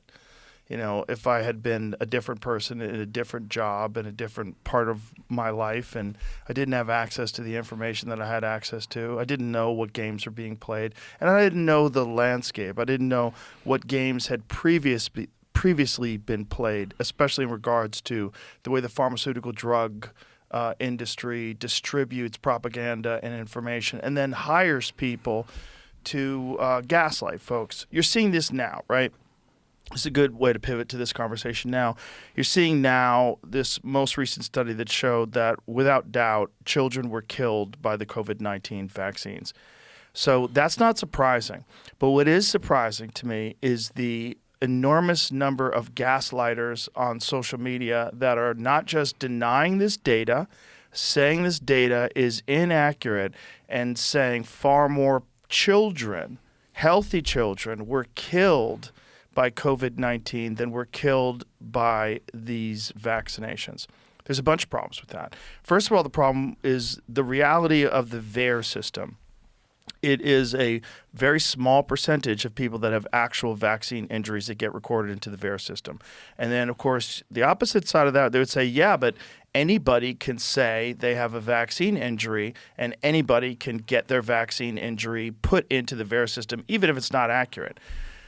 That's kind of true, but also not, because doctors are very incentivized to not put you into the vaccine injury category for a bunch of reasons. One, doctors are financially incentivized to vaccinate people. And this is something that I was not aware of at all until the COVID lockdowns, until the vaccination push. Mary Talley Bowden, who's been on the podcast before, she said that her own practice, a very small practice in a strip mall, she would have made an additional $1.5 million had she vaccinated all of her patients. That's a huge financial motivation for one person with a private practice. Scale that out to large places. You scale that out to large hospitals, large medical institutions, large establishments. And then you have financial incentives that businesses had to vaccinate their employees. And then you had these punitive, you had punishment that would be befalling upon your business had you not met the threshold. If you have more than X amount of people, everyone must be fully vaccinated. Not just had COVID and recovered from it, so it's not logical. You have the antibodies, you're protected. No. It's vaccinated and then boosted, and then they continued that practice even when it was shown that the vaccine, unlike what we were told initially, did not stop transmission, did not stop infection. It didn't do anything. Which meant that even saying, well, far more people got myocarditis from COVID than the vaccines, which is not true. If you look at the data, it's clear that there are shenanigans with categorizing people in order to get that result. They did that by measuring troponin levels, correct? There are multiple mechanisms. But the way they were trying to phrase it, right, but that more people are getting myocarditis that are unvaccinated than are vaccinated, what they were doing, they were measuring while they were infected. Yeah, they were correct? measuring proxies. But the problem is the category vaccinated versus unvaccinated. Right. Right. By categorizing people as unvaccinated until they reach the category fully vaccinated. Not just that, but 2 weeks or plus after the injection, you're still you're still considered unvaccinated. So if people died during that time period, they were listed as unvaccinated deaths, even if they potentially died from the vaccine itself. Right. In fact, which is fucking fraud. I believe it is fraud, and I believe the evidence will ultimately reflect that myocarditis is not being caused by COVID and that these are miscategorized vaccine injuries. But nonetheless... Not only that, but there's also a mechanism for what would cause these vaccine injuries. Multiple mechanisms. Yes. Multiple mechanisms that actually arise because of the defects of the platform itself, not even the particulars of the COVID vaccine. So I will say I am very heartened and surprised to see Vinay Prasad putting this memo out within FDA saying that at least 10 children seem to have died from the vaccines. I don't know if you've read his letter. It's quite good. It is clearly the tip of a much larger iceberg. Those of us who have circulated in communities of the vaccine injured know just how many orders of magnitude more we're really talking about. But he says in the letter, look, the number of kids who were killed by this is actually higher. But these 10 are ones in which it was so unambiguous that their analysis regards it as causal. Right? In other words, they threw out all of the cases in which a child died days later. They took only cases where, a person got the vaccine and then died. So anyway, I'm heartened because Vinay Prasad has been a mixed bag, in my opinion.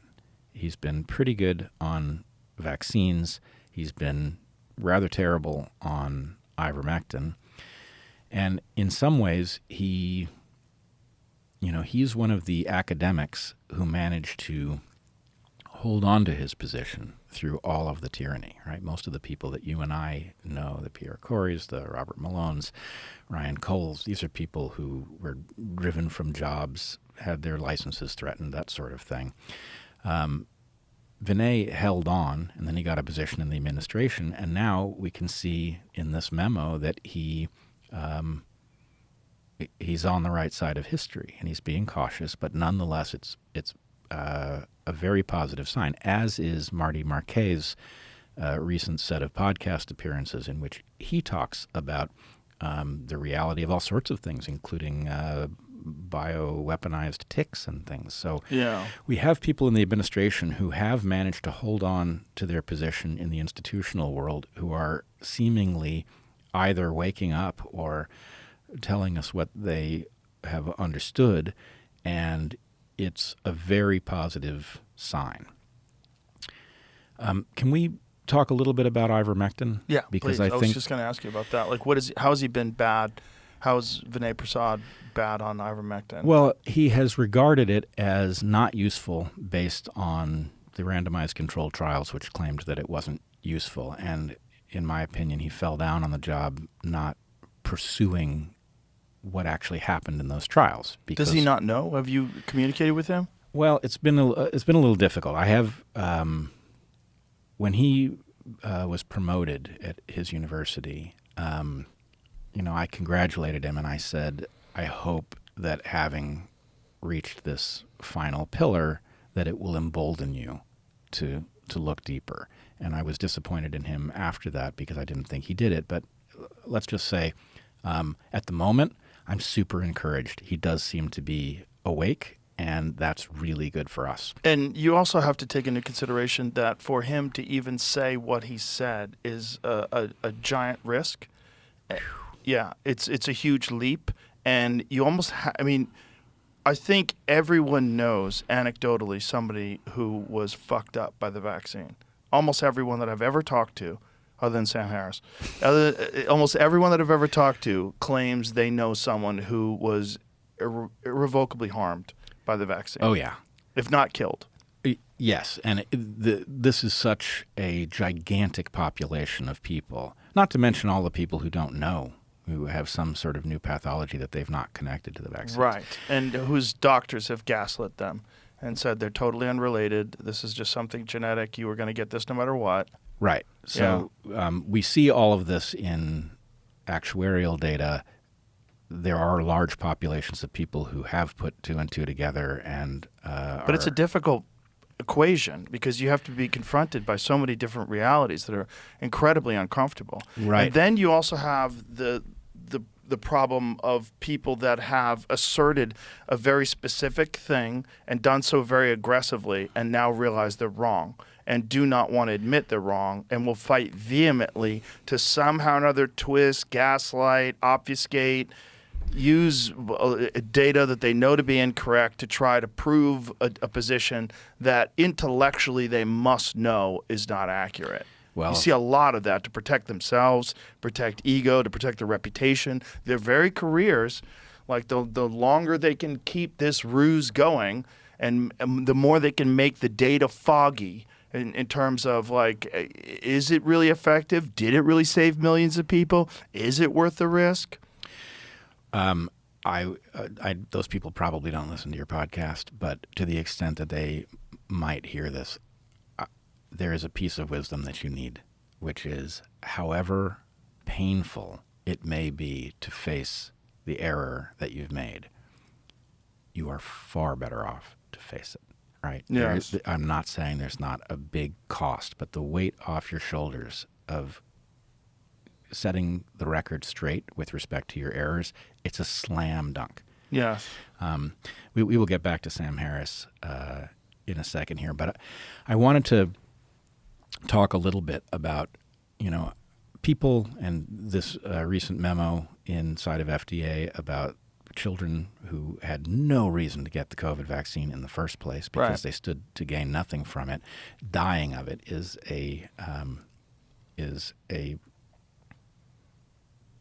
it's beyond criminal negligence. It's unforgivable.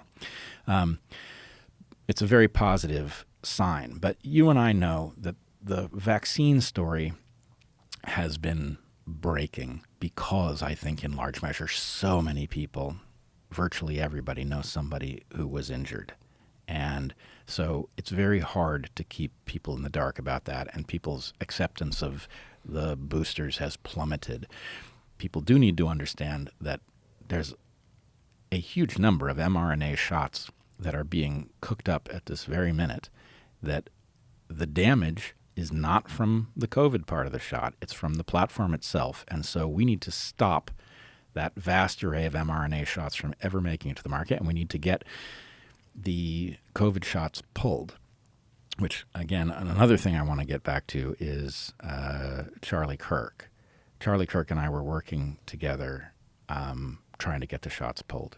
He had the president's ear. I was helping to inform him about what's really going on with the mRNA platform. And anyway, we were making great progress. He sent me a text at one point. I had congratulated him on, I think, the shots having been pulled for no longer being recommended for kids and pregnant women.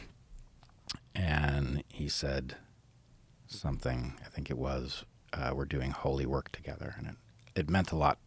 I'm obviously not a religious person, but it meant a lot for me to hear that from him. And I do think among the many tragedies that are the result of his terrible death is the fact that it slowed progress on getting these shots removed from the market. But anyway, back to ivermectin. We'll return to Charlie a little later. The vaccine story is breaking. Vinay Prasad is helping it break inside of FDA. That's a marvelous thing.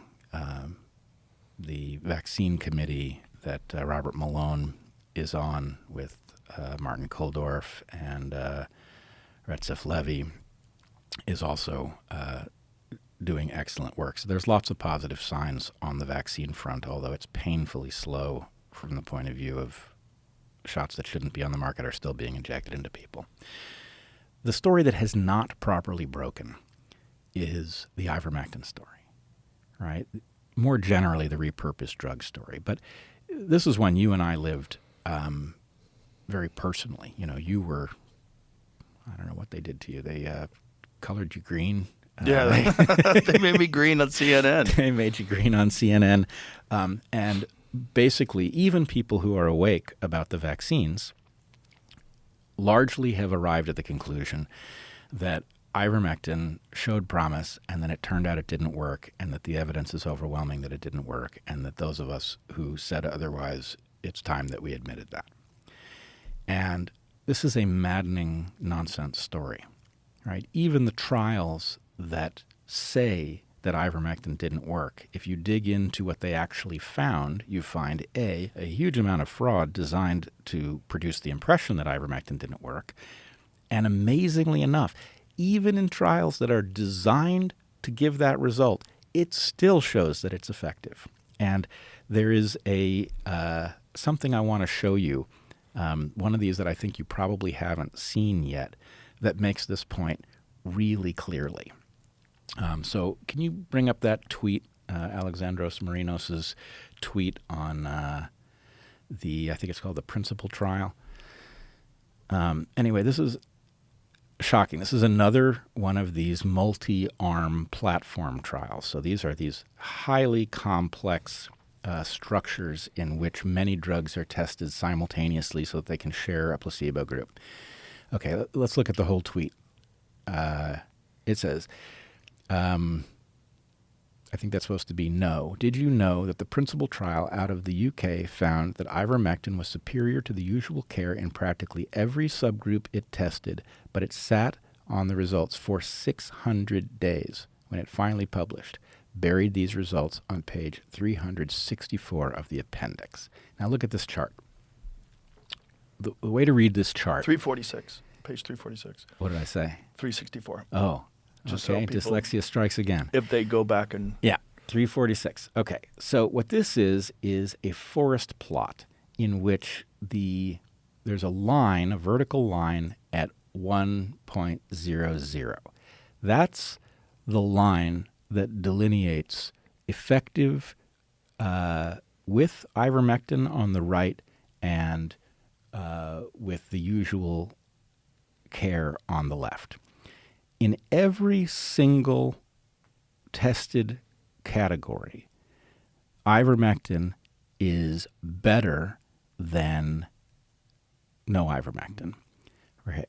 The lines, so even the one case, the people greater than 65 years where it's touching that line, it's still to the right of that line. So in every single case, ivermectin is superior to not giving ivermectin, even though these people were given ivermectin late.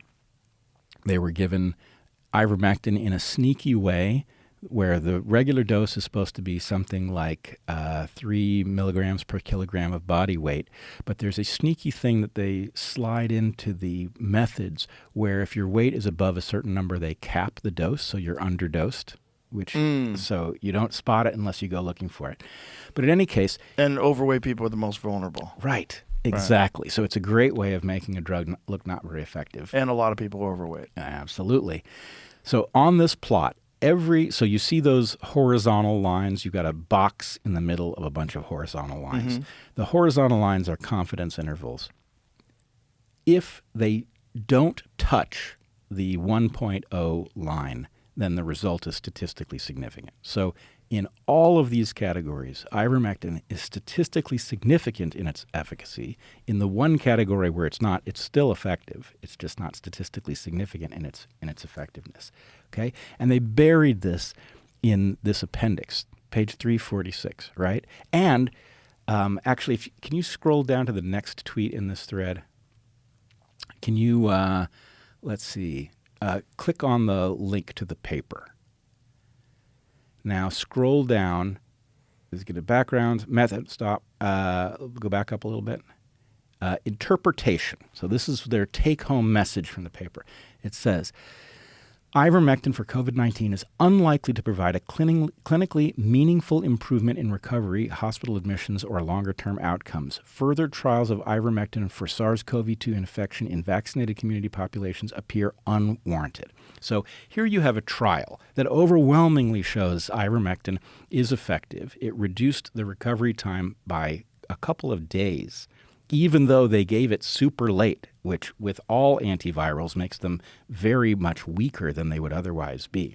And here they are reporting that the answer is it's unlikely to create meaningful outcomes and there's no further work needed. Okay, this is absurd. This is the quality of trial that we're going to. And what it does, this is them gaslighting us, right? You and I said, look, the evidence suggests that this stuff works. It's quite safe compared to almost any other drug you could take. In fact, I can't think of one that's safer. And that therefore, in light of the evidence that it seems to meaningfully improve outcomes, it's a good bet, right? They mocked us over that conclusion. this study makes it very clear that even when people are trying to hide that conclusion, that it's there in the data if you go looking. Now, there's an even better one, though. There is have you read Pierre Corey's book, The War on Ivermectin? No. Okay. There's something reported in this book that it really stops you in your tracks. It is an accidental natural experiment. Okay, so a natural experiment is something in science where maybe you happen on an archipelago in which you have a bunch of different islands that have different conditions, and you can go to each island and measure the, whatever parameter it is, because nature has given you an experiment that you can analyze. You don't have to build islands, right? In this case, what Pierre reports is that there were 80 court cases in which a family sued a hospital that was refusing to give ivermectin to a desperately sick family member, and they wanted the courts to intervene and force the hospitals to administer ivermectin. 80 cases. In 40 of those cases, the courts granted the family's request and ivermectin was administered. In 40 cases, they refused to intervene and no ivermectin was given. In 38 of the cases where ivermectin was given, the patient survived. In 2, the patient died anyway.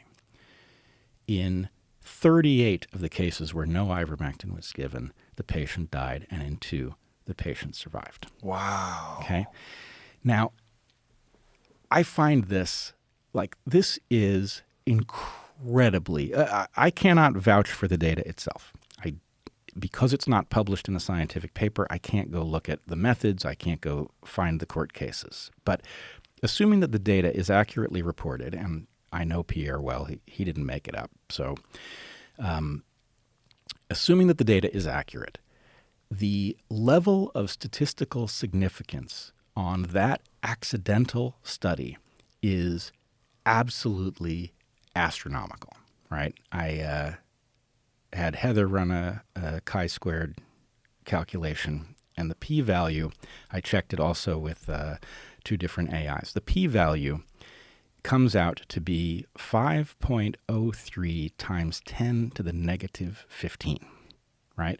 So what that means is that the chances of a result that strong if ivermectin does not work are something like the chances of you guessing a random 15-digit number on the first try. Wow. I mean, it's through the roof, right? This is a level of statistical significance we essentially never see. And CNN turned it into a veterinary medicine. Right. It turned you green. Hilarious. Right. So my point here is a couple-fold. One, the ivermectin story and the repurposed drug story more generally is a very important puzzle piece, because if repurposed drugs had been allowed to be used, if doctors had been allowed to go through the normal process of medicine that doctors go through, where they look at a patient who's ill, they see what their symptoms are, they try to figure out what might work for them, they talk to other doctors, they pool their information. If that process had been allowed to unfold, COVID is an entirely manageable disease in all but the most compromised people, right? There was no important pandemic. Repurposed drugs could have addressed it. Instead, what we got was a propaganda campaign in which people like you and me were gaslit and slandered, and the public was fed a story in which we did the work, randomized controlled trials are the gold standard of science, and they tell us that ivermectin is not effective against COVID.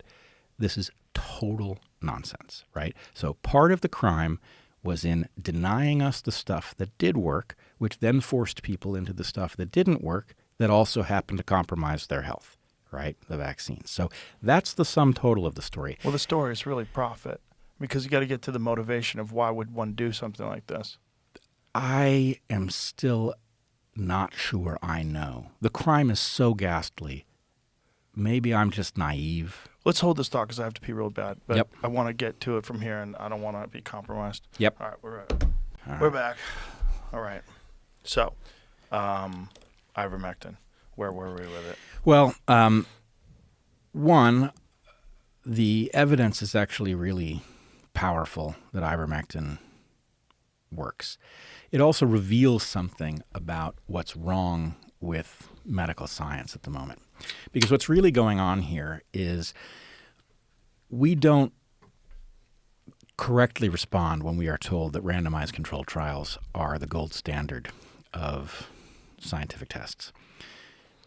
Randomized controlled trials, in principle, are capable of doing something best in class, and that is revealing very subtle effects.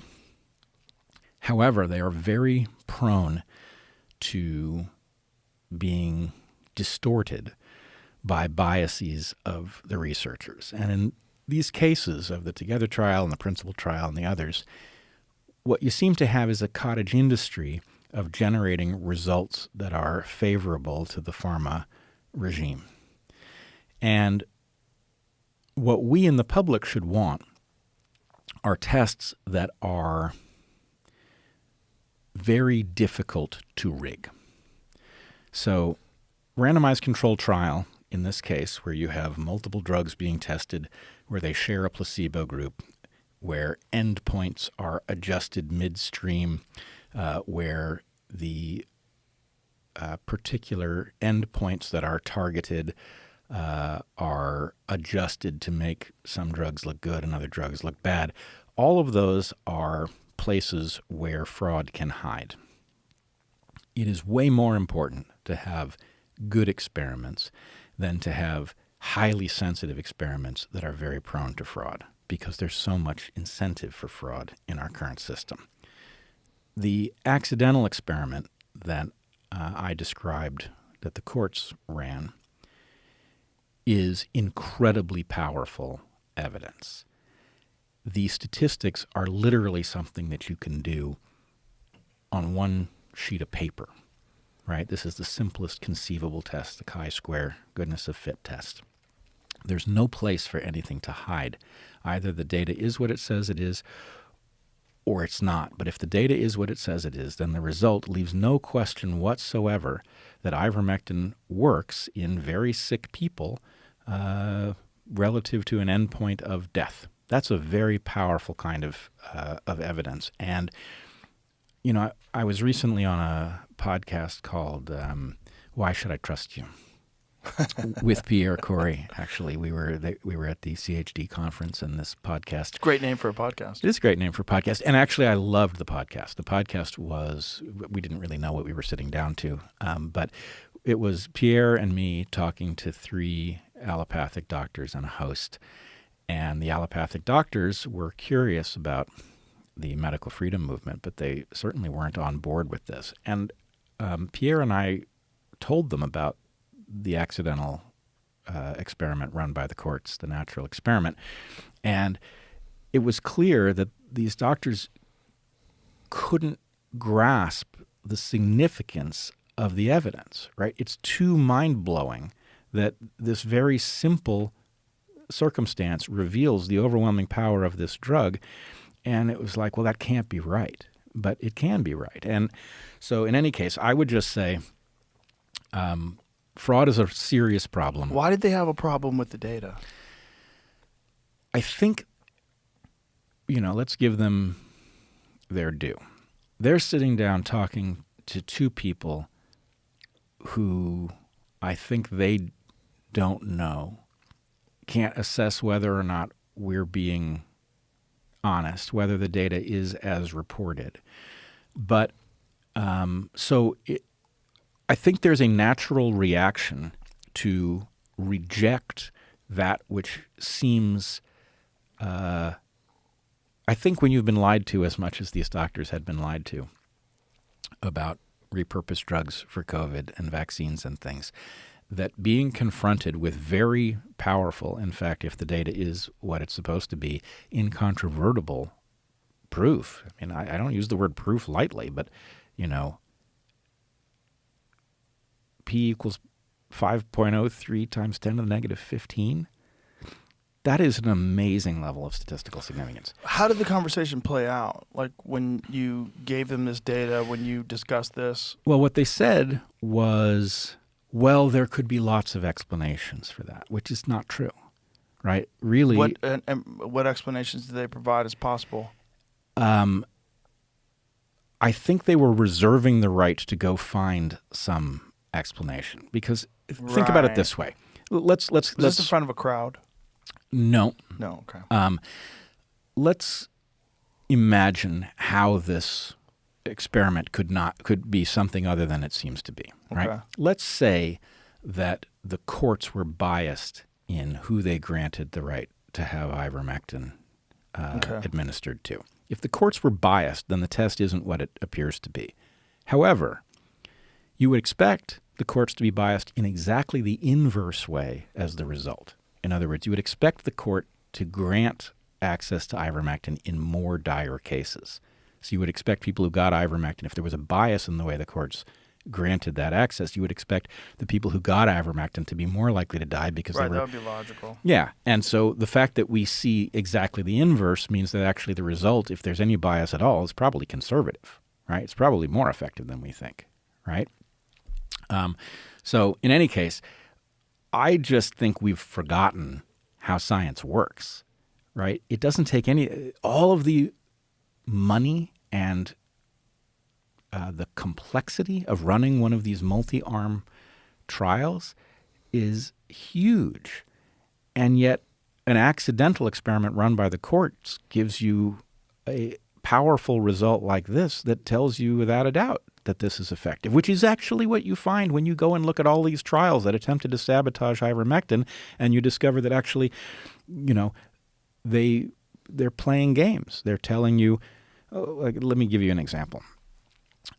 You can create the impression that a drug doesn't work by setting an unrealistic endpoint, right? Like let's say that I had a drug that was perfectly successful at stopping the common cold, right? You take it and one day later your common cold is gone, okay? And I decide to run an experiment, but the end point of the experiment is hospitalization, right? And I say, okay, was there any difference in how hospitalized patients who got my drug are versus those who didn't? Well, no. Nobody goes to the hospital over a cold. So the point is it makes the drug look totally ineffective. That's one trick you can play. You can also underdose it. One of the games played in the principal trial is they detected no difference at all in the patients who got ivermectin and didn't get ivermectin 6 months later. Well, I'm not sure you would expect a difference between the population that did and didn't get it 6 months later, right? Yeah, you've completely recovered. Right. So anyway, there's all kinds of games, and the point is actually we do not – you know how when you go to buy a car, nobody prioritizes the simple vehicle, right? The point is what they sell you is the features, right? Oh, this car has all of these different new features that your last one didn't. But there's no value placed on – actually, I want fewer features. I want a tiny number of features that I actually use, and I want the car to be, capable of dealing with everything, never need any service, all of those things. But that's just not the way it works. So scientifically, we're in the same boat where it's like the fancier trial has the priority in our mind, just as the new drug has the priority in our mind. Oh, I want the new one. No, you don't. You want the one that all of the interactions with other drugs have already been spotted, that your doctor has a lot of experience knowing how people react to it. The older drug is better for you. Right? All else being equal, the older drug is at least stands a much greater chance of anything really seriously wrong with it having been spotted.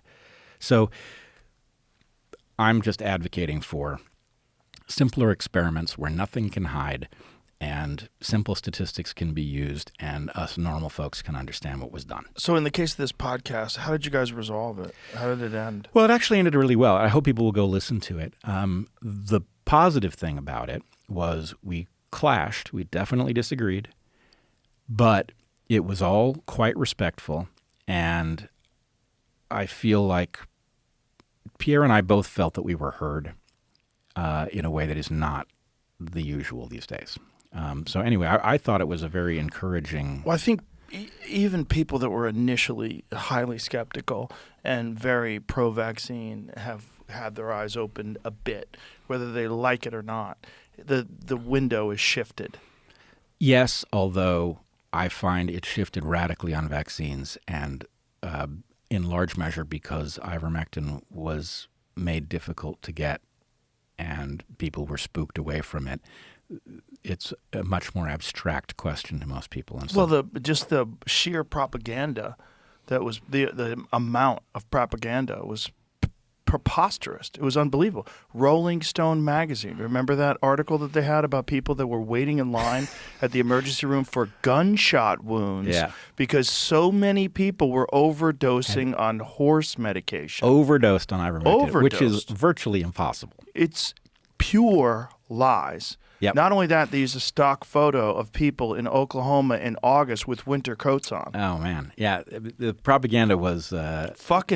It was designed for idiots. It was designed for idiots. By idiots, for idiots. They didn't care how provable it was, how quick it was to...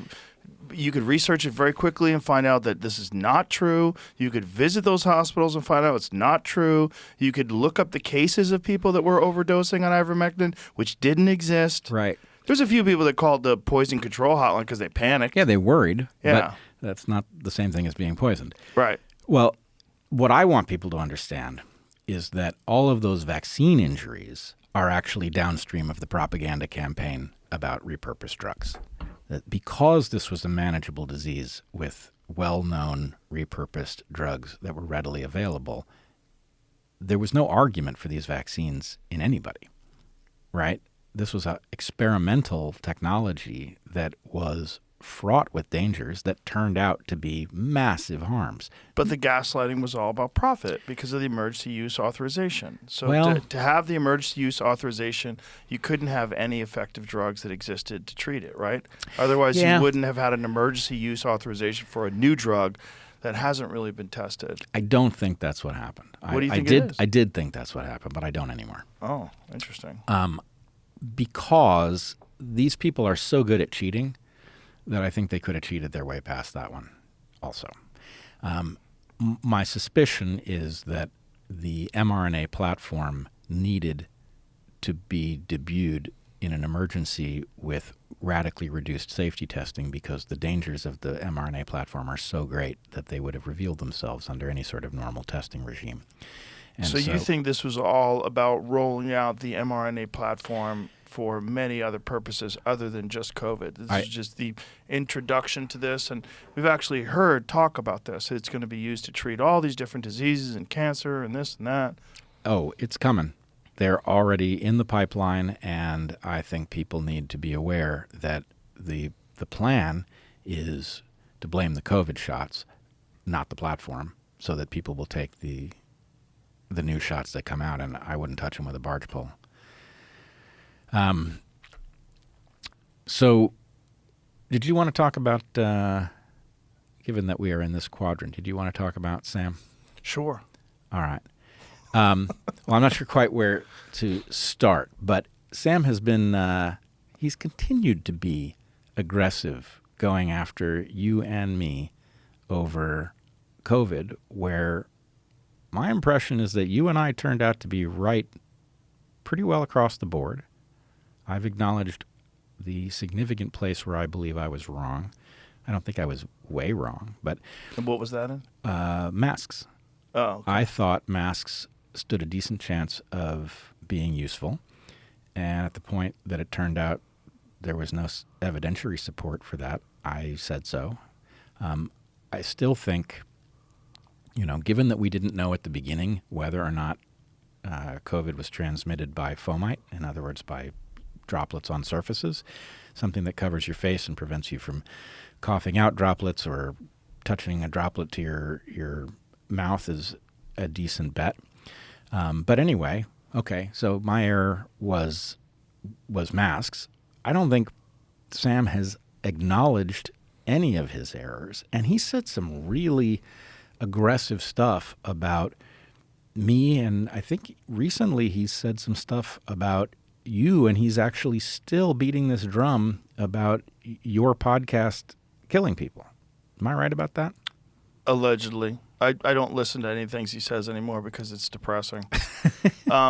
Sam is the reason for the joke that I had in my special.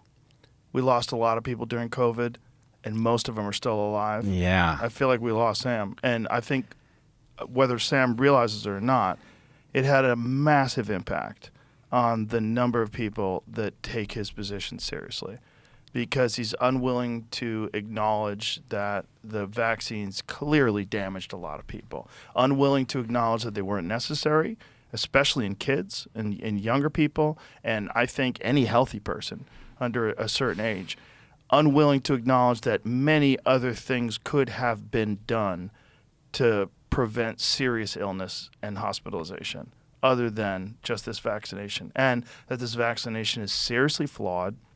I had a conversation on the phone with him. I've only had a couple over the last few years. I still love Sam. I always thought of him as a friend, and I think he's a very interesting guy. The first one was after I recovered from COVID, where he was trying to convince me to get vaccinated. And I was like, this is the dumbest conversation I've ever had. Why would I get vaccinated now when I recovered from COVID? And like I told you, it wasn't a big deal. It was only it was one day that sucked, and then I was fine 3 days later when I made that video.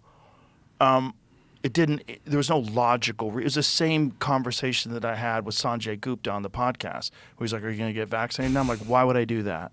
Like, tell me why I would do that. Well, in Sam's thing, it would offer you more protection. I just got through it pretty easily. Like, I am a healthy person who exercises all the time. I take a fucking slew of vitamins. I sauna every day. I do all these different things that make my body more robust than the average person. I got through this disease relatively easily with all the ways that I prescribed, or that I described, rather, and only one of them was problematic. One of them being ivermectin. Nobody said a damn thing about me taking IV vitamins, monoclonal antibodies, all the other things I described. I didn't say, ivermectin, guys, you don't need a vaccine, just go out and get ivermectin. What I said was, I got COVID, and we threw the kitchen sink at it. I remember. And I'm better. Yep. And CNN's response was to turn me green and to say that I'm promoting dangerous horse dewormer and that it's misinformation that's going to cost people's lives. And the fact that Sam is still saying that it costs people's lives is fucking crazy. And I don't know if he's just convinced that he can convince people, that he's so good at debating and he's so good at arguing points and he's so articulate that he could spin this in a way that it makes sense.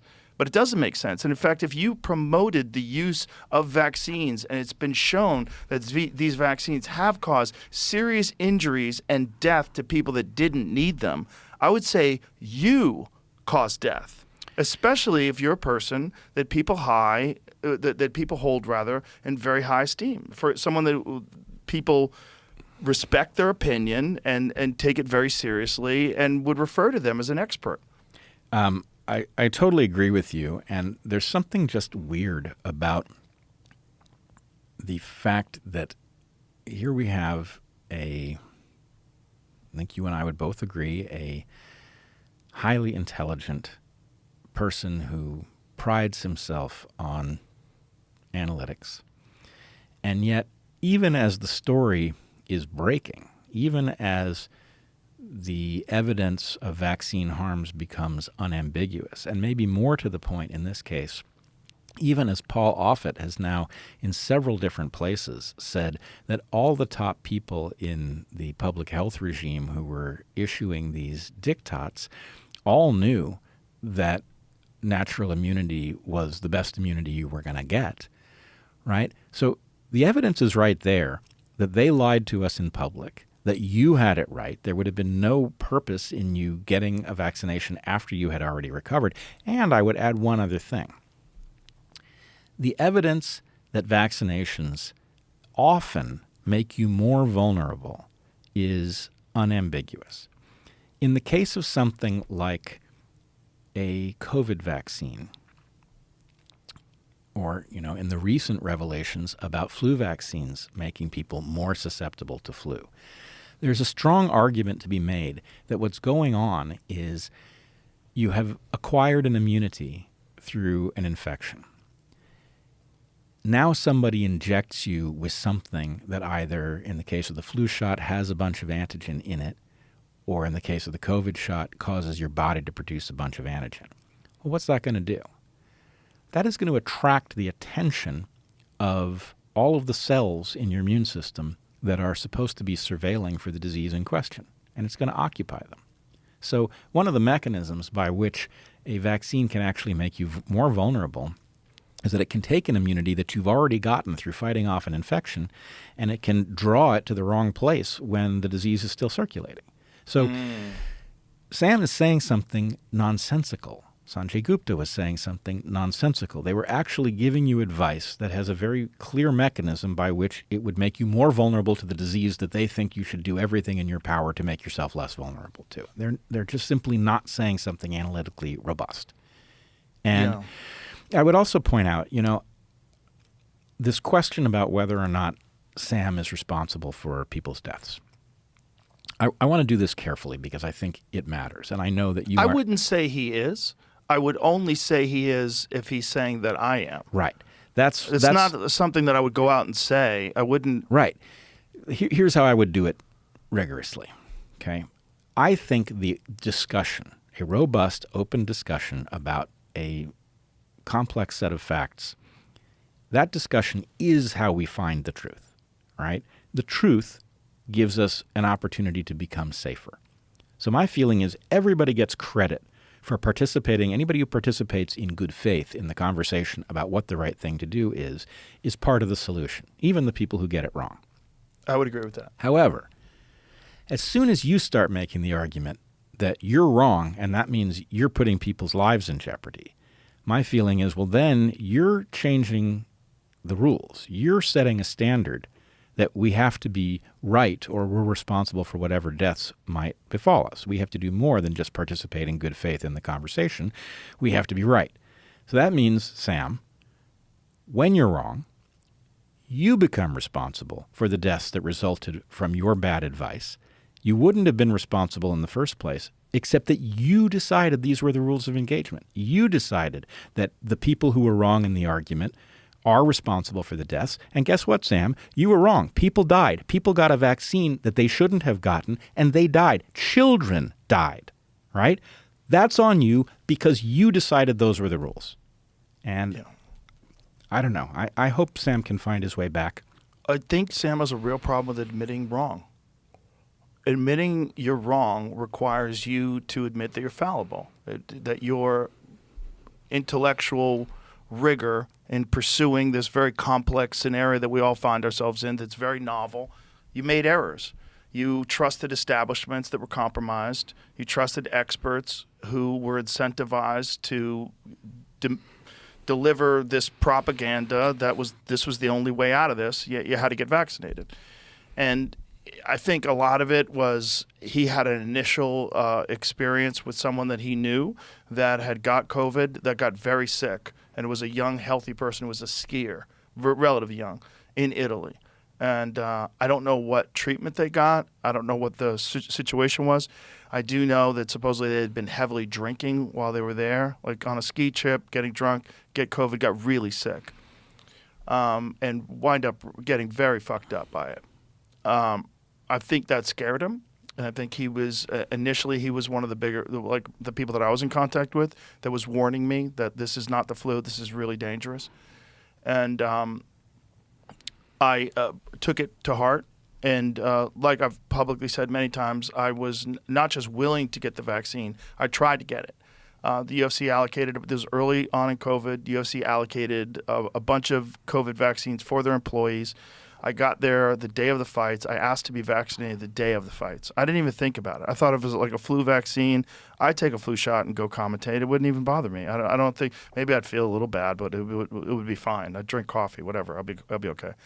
That was my position. And I couldn't. I would have to go to the clinic. They told me, can you come back on Monday? I said, I cannot, but I'll be back in 2 weeks for the next fights. We'll do it then. In that time period, the vaccine was pulled. It was the Johnson & Johnson. So it was pulled, and I knew two people that had strokes. Two people that were relatively healthy people that all of a sudden had strokes. And then I started getting nervous. And then a bunch of people that I knew, Jamie being one of them, a bunch of other people got it and recovered. And I'm like, all right, well, this isn't a fucking death sentence. Also, I was around Jamie. I didn't get it. I was around Tony. I didn't get it. Then my whole family got it. My whole family got it, and I didn't get it. And I didn't do anything. I did the opposite of trying to not get it. I tried to get it, and I didn't get it.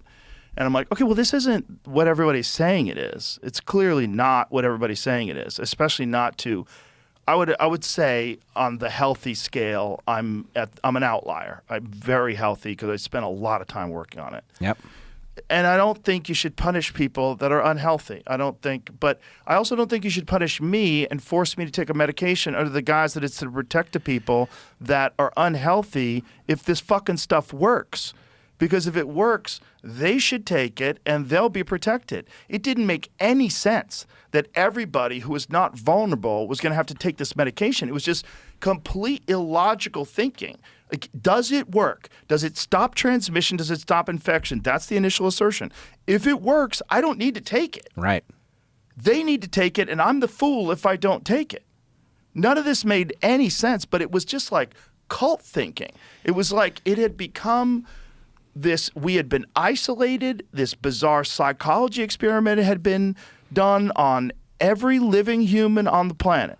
We'd all been isolated, removed from everybody. A lot of people had been forbidden to go to work. People were working remotely. Everyone was like huddled together in fear without any contact with the outside world for a prolonged period of time. And in California, which I think to this day is probably the most devastated by it psychologically. I was back recently. People are still wearing fucking masks. People are still putting masks on when they go into Starbucks. It's bananas. There's a bunch of people like that, like way more than you see in Texas.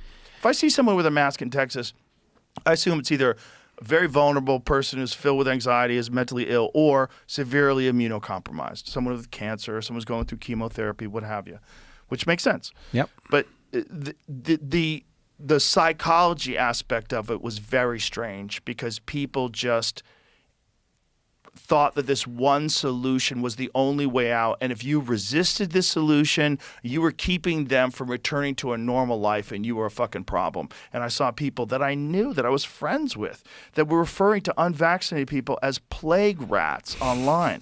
I was like, this is crazy. First of all, you're so unhealthy. Like, I wanted to post it, but I'm not a mean person. I don't want to attack people. But I was like, I know you, motherfucker. You eat donuts all day. You haven't worked out a day in your life. And now you're telling everyone that they have to do this or they're the problem?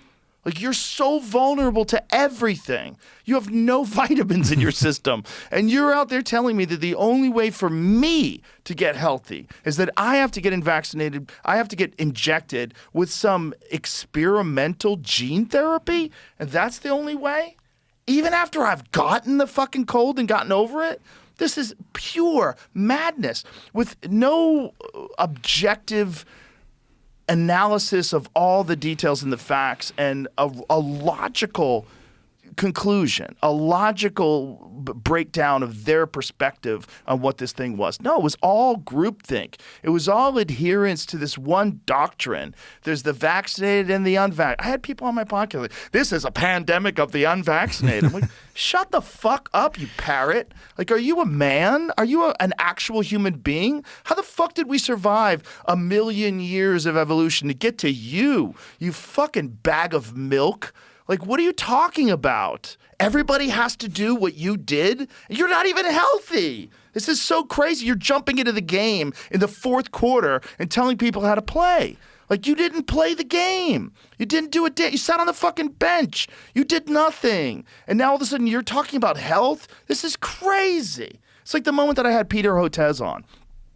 And this is back when I was like very pro-vaccine. I had him on because I had talked to him early on, way before the pandemic, when I did a television show in 2012. I found it to be very interesting. He did a lot of work on infectious diseases, particularly, oddly enough, and ironically enough, on parasites, which is what ivermectin is so good for.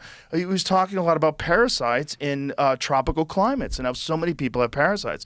And this is a giant issue that he works very hard to discuss and to educate people on and to, find solutions for. And for that guy to be sitting on the podcast, and then I started saying, what do you eat? Do you work out? Oh, I'm kind of a junk food junkie. I eat a lot of candy. Like, what? What? Like, what do you think you're made out of, man?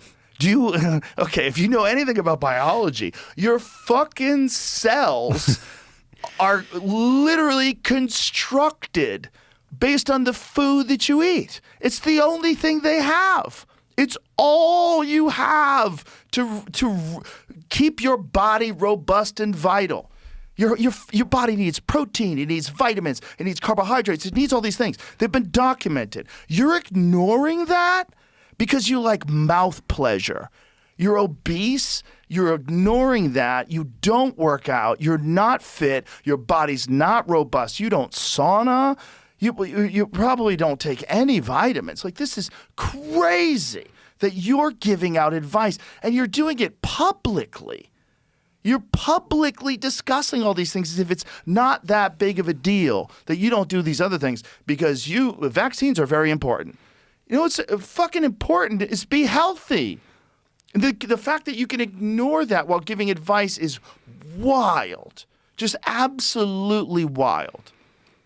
Well, it raises two things. One, in Peter Hotez's case, he is part of a pharma religion, right, where the idea is that things happen, that they're not your fault, and that they are corrected with interventions. And there has been a false dichotomy painted between what's called terrain theory and germ theory, right, where it's like, well, which of these things do you think it is? And the answer is these things are not mutually exclusive. The health of the terrain dictates how vulnerable you are to the germs. And a very healthy person has a very low vulnerability, and a lifetime of abuse makes you highly vulnerable. And people like Hotez don't get it. I remember that interaction that you had with him. Goes to Shake Shack with his daughter. Yeah, it's crazy. His daughter who has autism, and he swears it's not the vaccines. But that's the other thing. I said, well, what does cause autism? And he said, it's we've narrowed it down to 5 environmental factors. I said, what are they? And he couldn't tell me. I'm like, listen, man, if my daughter had autism and I knew for a fact that it came from 5 things, I would tell you what those things were because I would know what those things were because I'd want to warn other people. Right. It would be on billboards. He's an expert who wrote a book about his daughter, right? And he couldn't tell me what those environmental factors are that contribute to autism rates being higher. He's an expert, in quotes. Well, it's just the limited thinking. And I like Peter as a person. Outside of all this stuff, my interactions with him have been nothing but pleasant. I try to be as nice as possible. I try to be as charitable as possible. But that ability to live a life that is measurably, demonstrably unhealthy, like clearly unhealthy, and yet be talking about health, that kind of thinking is wild. Yeah, it's wild thinking. It's hypocritical. It's also to be a public expert and to have that kind of flaw in your thinking that exposed by a fucking comedian. Like, I'm not even an expert, just a guy who's like asking you questions, and it's so blunt, so obvious by your response that you don't even take this into consideration. The primary factor of health, physical robustness, metabolic resistance, health. You don't take that into consideration at all? The idea that there's no difference between an unhealthy, unfit, obese person who eats garbage and is vitamin deficient in virtually all measurable areas versus a healthy person with a strong body and a robust immune system and constantly consuming vitamins and exercising and staying healthy and getting a lot of sleep and water and electrolytes. Like, there's no difference? And the only difference is vaccines? That's crazy that a public health person can have those points and not just have them behind closed doors where you're not challenged, but espouse them publicly. Well, there's something very wrong with our entire approach to public health, and hopefully we are going to confront it because they've effectively staged a coup against doctors, and they're dispensing very low-quality advice. I mean, it's really the inverse of good advice. But this brings me back, actually, to Sam, because there's a dire lesson here. For one thing, I quite like Sam also. And I will tell you, one of the early experiences I had as I was getting to know him was that I heard him say something that I had said many, many times as a professor, which is that, and I said it, I think, at the beginning of this podcast, that when you are wrong, that as painful as it is to acknowledge it, you are far better off to get it done as quick as possible so that you can get back to being right. And I heard Sam say something almost exactly like that, right? And I thought, here's somebody who has the same intellectual approach, somebody who appreciates that same maybe slightly subtle piece of wisdom. And yet here, in the case of the pandemic, I think he got everything wrong. And worse than that, I mean, you and I both think that, you can get stuff wrong. And it was a very confusing time, and the information was very low quality, and lots of people got stuff wrong. However, you are now making unforced errors, refusing to see that you got it wrong. In fact, you're not even acknowledging what you know, Sam. You have stopped getting boosters for COVID, despite all of the things that you said about it. And How do you know he stopped getting boosters? because he said so. I believe he said so. Did he say why? How many did he get? That I don't know. That might be also part of the problem. But my feeling, it could be. Well, that is an issue that people Sure. are discussing. There's a mental decline in people that have had too many of these boosters because of the impact that it has on the body, Well, here's which the is thing. really wild. It is and this is another thing that people need to understand about it. We are way too focused on myocarditis and pericarditis. This is a random, maybe not random, haphazard tissue-destroying technology, the platform itself, right? It's like rolling the dice on destroying cells. There are cells in your body you can afford to lose, and there are other cells in the body that you can't afford to lose.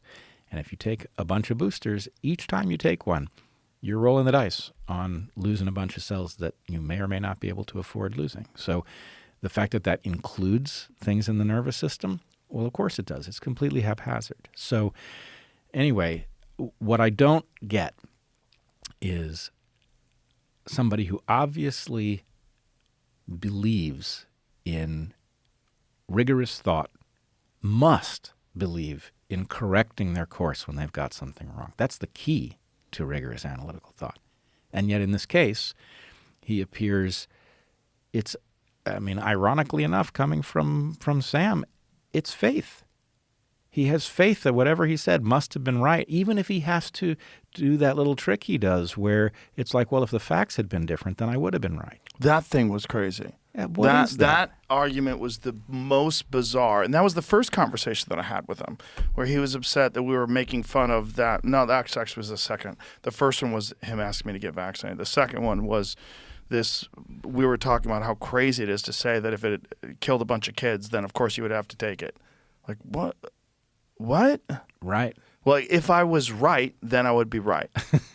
That's what basically was saying. Like, if the disease was way worse and I was right, then I'm right.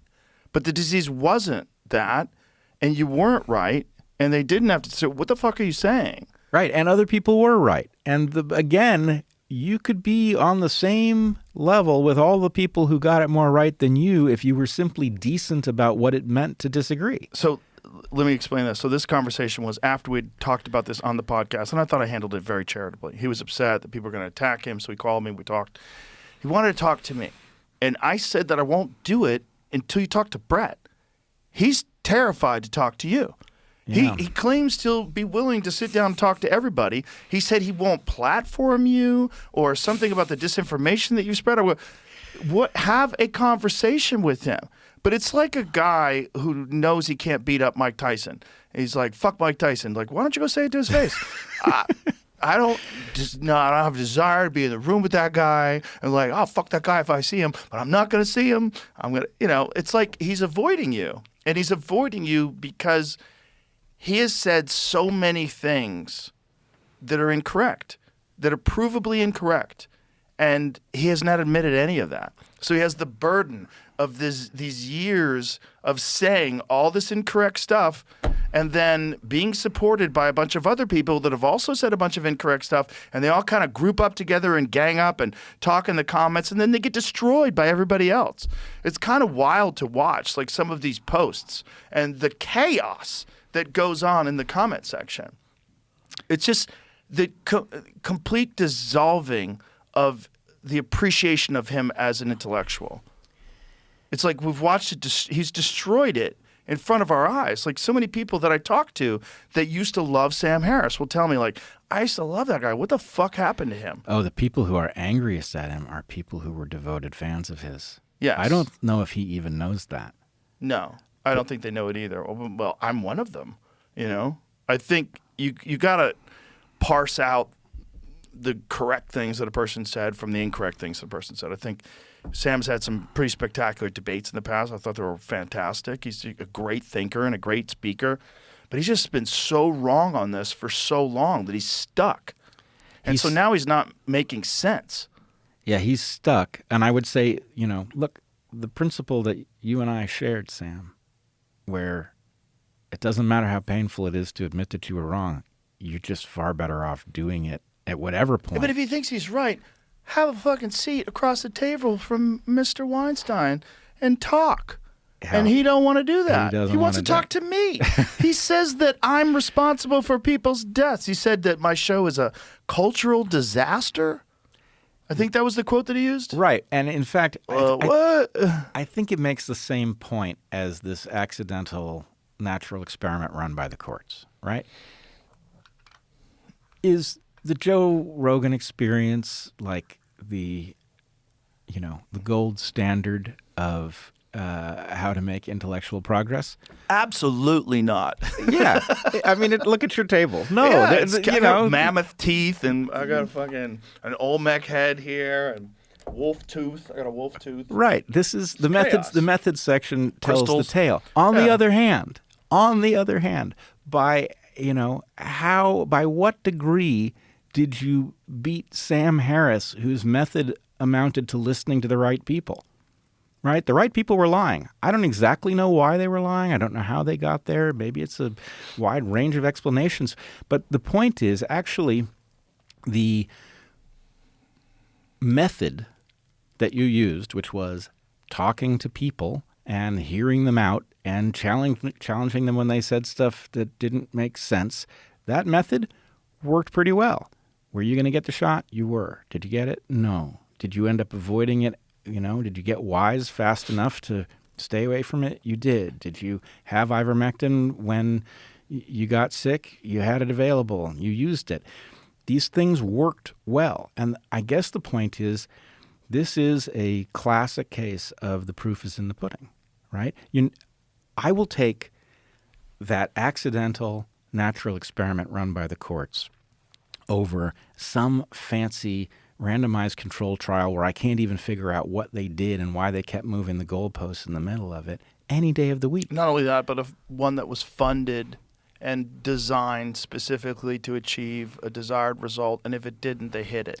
Right. So the point is, we should just be way more ready to say, I don't know what that complicated thing is, but it doesn't look reasonable. And then here's some stuff that actually I can be pretty sure I can check myself. There's nothing that can hide in the statistics of a chi-square test. So all I need to know is the data accurately represented? And then the chi-square test leaves nowhere to hide shenanigans. So I radically prefer that style of method rather than the fancy stuff. And I think people are just addicted to, the highest tech version of everything, whether it's a drug or stats or whatever. Well, it would be great if we knew that there's never been a time ever where they lied during these studies. There's never been scientists that were bribed, like the whole sugar versus saturated fat thing. This has been too many times where the course of civilization has been altered because of fraudulent studies. I mean, that's you could demonstrate that really quickly with a good, quick AI search. You could find all the different times where that's been the case, where studies have been proven to not just been inaccurate, but then the drug gets released, kills a bunch of people, and gets pulled off of the market. And then they go through the studies and they realize, well, there's 10 studies that show that there was real fucking problems. So they buried those studies and then rigged one study with very specific parameters to try to show some statistically significant result that was very small, just so they could sell these drugs. Right. It's I call it the game of pharma. And Yeah. the idea is they are trying to own a piece of intellectual property, Yes. to find a plausible use case for it, to portray it as safer than existing drugs, whether or not it is, to portray it as more effective than existing drugs, whether or not it is. And if they manage to do those things, it starts spitting out money. And I think the best example of that is probably AZT use during the AIDS pandemic. Because AZT, look, to come up with a new drug, it would take a long time. You had to develop it, you had to do this. But they knew that they had a drug that wasn't being used anymore because it was so problematic in use as a chemotherapy that it was killing people quicker than cancer was. So what did they do? They just said, well, we'll take this drug that we already own and we could already sell, and now we'll prescribe it to people that have HIV, which killed them and killed a lot of people that were asymptomatic, which is really wild. You know, people that had tested positive for HIV, presumably probably with a PCR method, right? There was a lot of them. That was one of the things that Kerry Mullis famously was talking about Fauci. Before the pandemic, a lot of people attributed to him saying it about Fauci and the PCR test after the pandemic. No, it was before. Yep. And it was in regards to the AIDS crisis. I believe he'd done that interview in the 1990s. And he was saying that that's not a way to detect whether or not someone is infected with a fucking disease. That's not what it's intended for. Well, right. And I mean, the short answer in that case is it's an inappropriate test because what it is an amplifier. And if you turn the cycle threshold up, it can amplify absolutely anything to a positive And the admission result. in false positives with COVID is through the roof. I mean, false positives were an immense part of the situation. Well, you know, this is why when you say it was about the money, that I'm just not convinced, is I can certainly tell a story about lots of places where a huge profit was made. But the commitment across the board to making sure that certain things happened, that we were maximally spooked. And what's more, not only maximally spooked, but primed.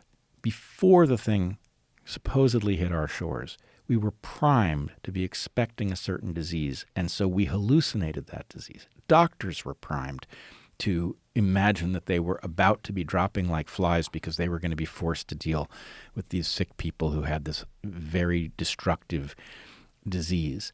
And I don't know why this happened. For one thing, I don't think we have properly figured out what the meaning of tabletop exercises is. You remember Event 201? Yes. Like shortly before... Explain that to people. So Event 201 was a tabletop exercise shortly before the COVID pandemic in which a scenario suspiciously like the COVID pandemic was portrayed with sort of medium production values. You know, false news reports and things were broadcast to the participants, you know. And so basically you took a bunch of people who would ultimately play some role in the pandemic and you put them through a trial run where they got to make the decisions that caused them to censor the misinformation spreaders and to mandate the this and that and to advocate for the so-and-so. I don't think we have yet understood why a tabletop exercise happened. It's possible it was just a coincidence. I think it's highly unlikely it was just a coincidence, but I don't think we know why they run them. I think there's a meaning to it, right? I don't know if it is a pump priming thing where the idea is we know this is coming for some reason, and in order to make it go down the way we want it to go down, everybody has to have practiced their role. They have to go through a rehearsal. Right? Is that what it was?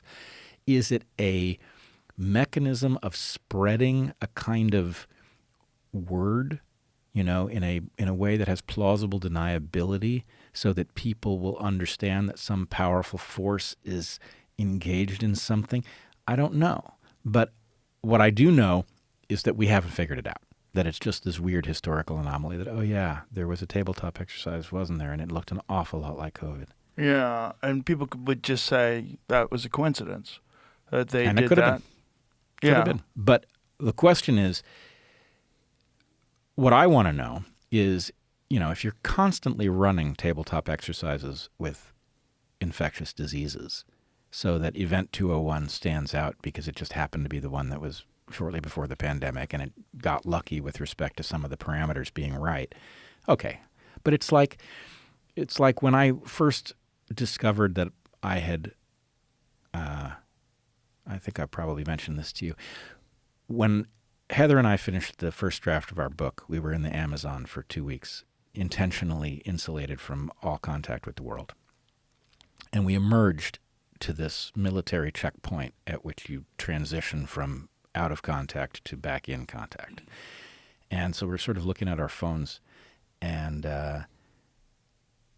we start seeing this thing about a coronavirus, and this is our first awareness of it. And the coronavirus, the first case in the New World is in Ecuador. And we're reading this in Spanish, trying to understand what it is.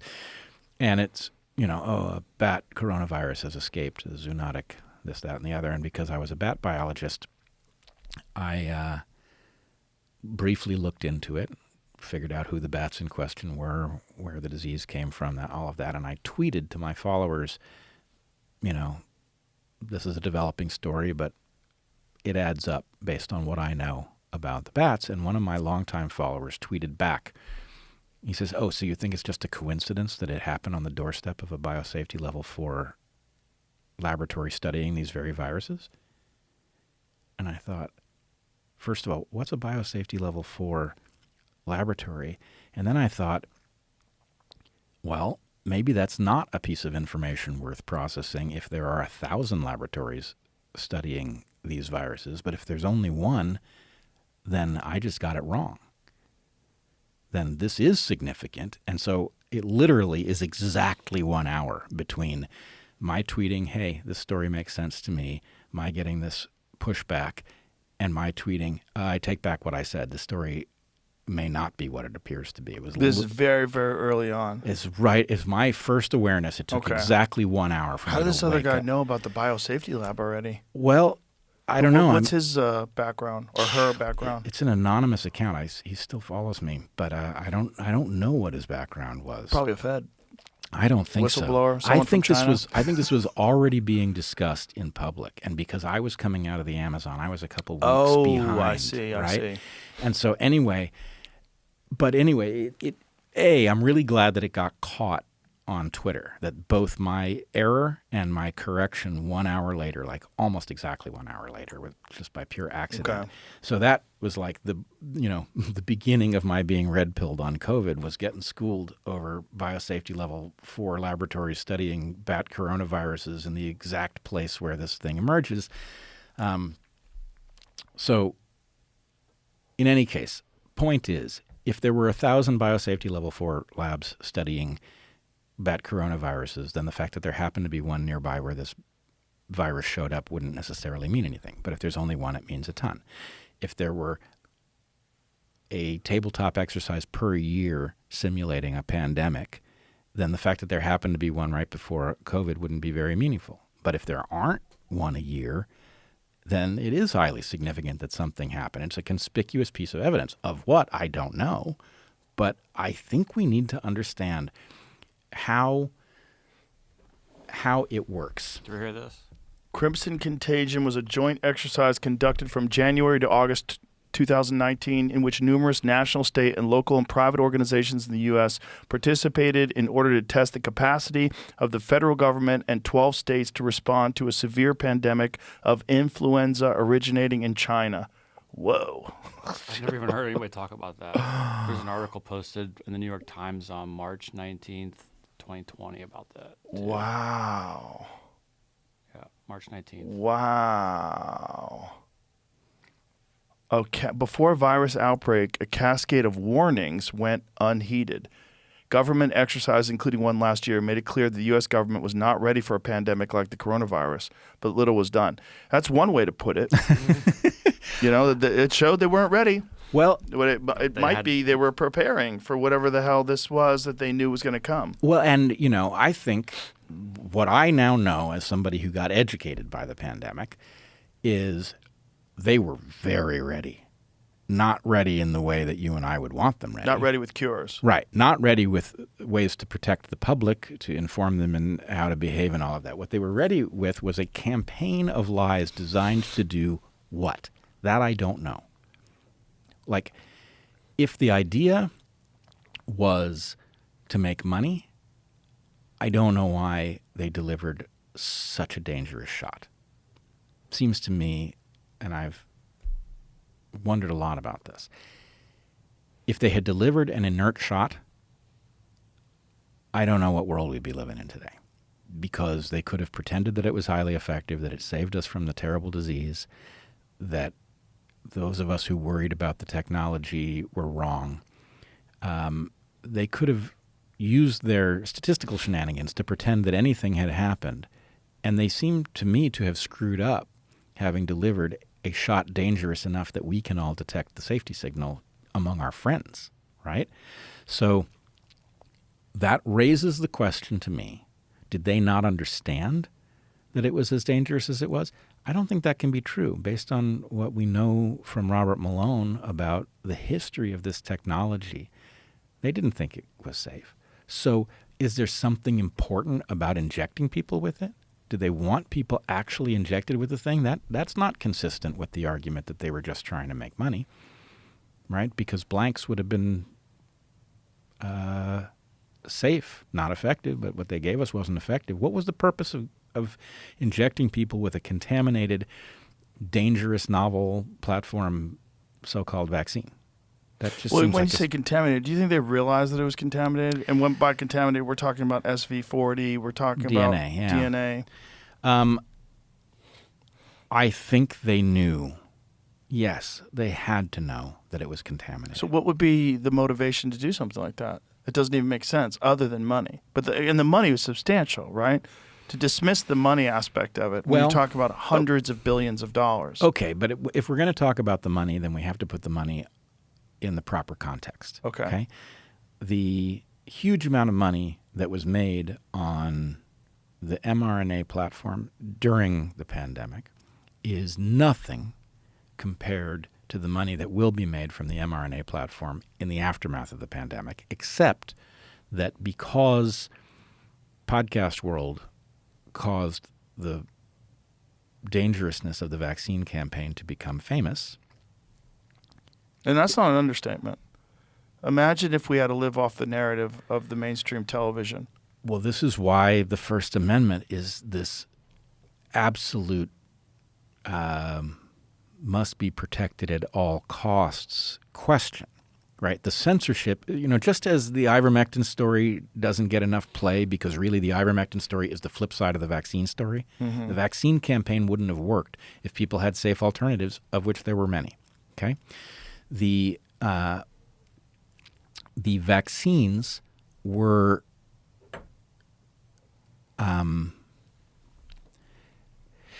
would it have been possible if censorship had succeeded in masking the safety signal from the public? I think probably yes. Something about the way Podcast World functioned allowed us to break through, but we are now in danger of whoever these people are having understood what their errors were and working to correct them for next time.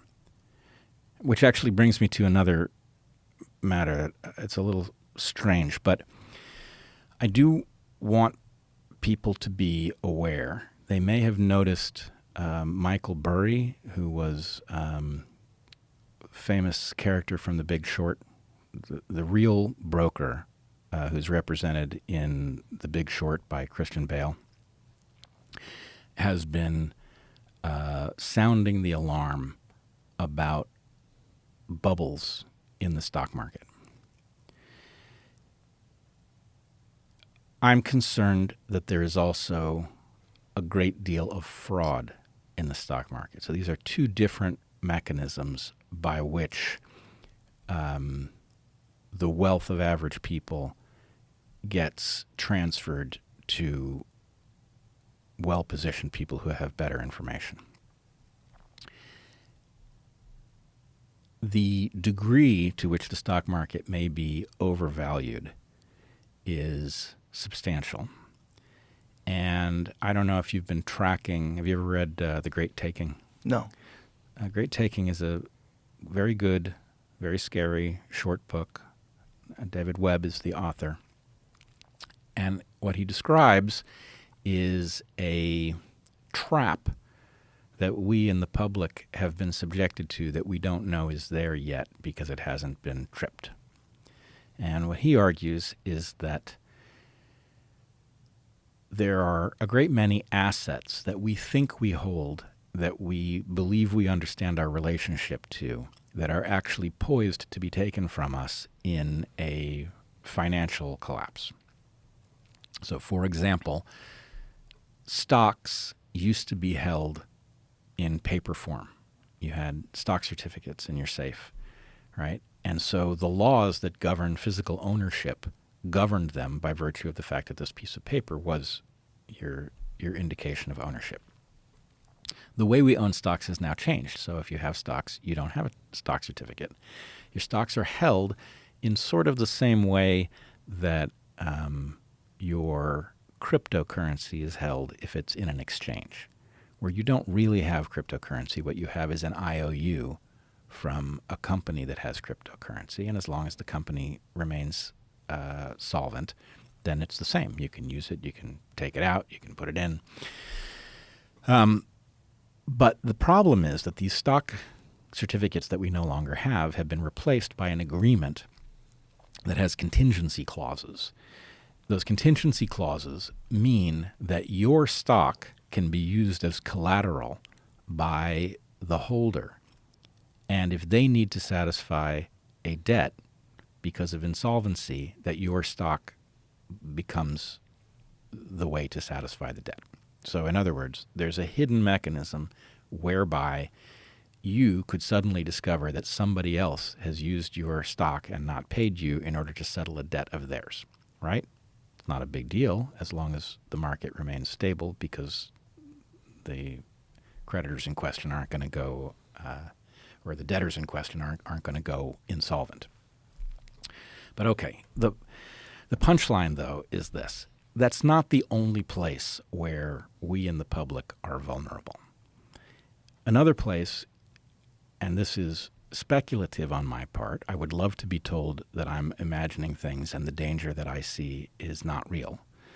I look forward to somebody telling me that, but so far that's not what I've heard as I've talked to people about this concept. If the stock market is wildly overvalued as a result of bubbles and fraud, and it comes unglued, and it causes a run on currency, people trying to get money out of banks, and the banks turn out not to be stable. Here's what I'm concerned might happen, and I'll connect it back to the question of free speech in a second. My concern is if your bank goes insolvent, A, you're now in jeopardy with your house, because almost everybody, it's in fact considered financially wise not to have your house paid off. If you borrowed money to buy your house under favorable conditions, then you can make more money by not paying off your house and taking the money that you would use to pay off your house and putting it into investments that pay better, right? You're actually financially ahead if you do that. But if you suddenly can't pay your mortgage, then your house can be taken, right? So if there's a collapse that causes us to be unable to service our mortgages, not because of anything we did wrong, but because the whole system is now not in a position to allow us to just simply service our debts, your house could be vulnerable. And then here's the punchline of the story. Your bank account is insured by the FDIC, the Federal Deposit Insurance Corporation. So I've forgotten what the exact number is. It might be $250,000 per account, something like that. If the banks can't deliver your money, if they were to collapse, and the federal government were to say, don't worry, your account is insured, but we're going to pay you in central bank digital currency. You're going to have to take your money in central bank digital currency. You can spend it just like real money, but you're going to get it in this form. It seems to me that in one fell swoop puts us into a potentially tyrannical scenario. Because at the point that you have accepted central bank digital currency, now it's basically programmable money that can be cut off. You can be debanked. You can be told what you're allowed to spend it on and what you're not allowed to spend it on. So the question is, if we rerun the pandemic, let's say, but all of our money is in CBDC, how likely is it that people like you and me get to put information into the public square that allows people to make higher quality decisions, to avoid the shots, to avail themselves of alternative? Very unlikely. That's what I think too. So anyway, hopefully... Well, we know this, but just based on Elon buying Twitter and the examination of the Twitter files. Right, exactly. So Elon buying Twitter carves out an exception where we can still talk there. It's not perfect, but it's so far ahead of anything else that it does create a place you can go for information that is not being filtered by the regime. But at the point, if it is true that we can be forced into a CBDC, and I believe the plan to force us into a CBDC exists, whether the scenario I'm painting is plausible or not. But if they can get us into a regime where we have to accept CBDCs as the means of exchange, then it seems to me we are in a much worse position to fend off tyranny of all sorts, including medical tyranny, because the ability to punish us for wrongthink becomes extremely powerful. Yeah, and we're seeing the consequences of that in the UK. We're seeing places where people don't have the same laws and don't have the same rights. They're being punished in unimaginable ways in America. Are you aware of the Irishman? God, I can't remember his name. I believe he's a religious guy who's a school teacher who refused to address someone by their transgender pronouns, and now he's being jailed. Yeah. And not just being jailed, but a very long sentence. The other thing they're doing in the UK is they're eliminating trials by jury. I'm aware of that. Yeah, which is crazy. And you're having trials just by judges, and the judge will just appoint a sentence. Right. It's apocalyptically bad if you understand what the West is based on. Yeah. You're watching a shining example of Western freedoms getting pushed over the cliff, right? And, it's bad enough that somebody refusing to use somebody else's pronouns is being jailed. But this is happening at the same time that you have grooming gangs raping young women.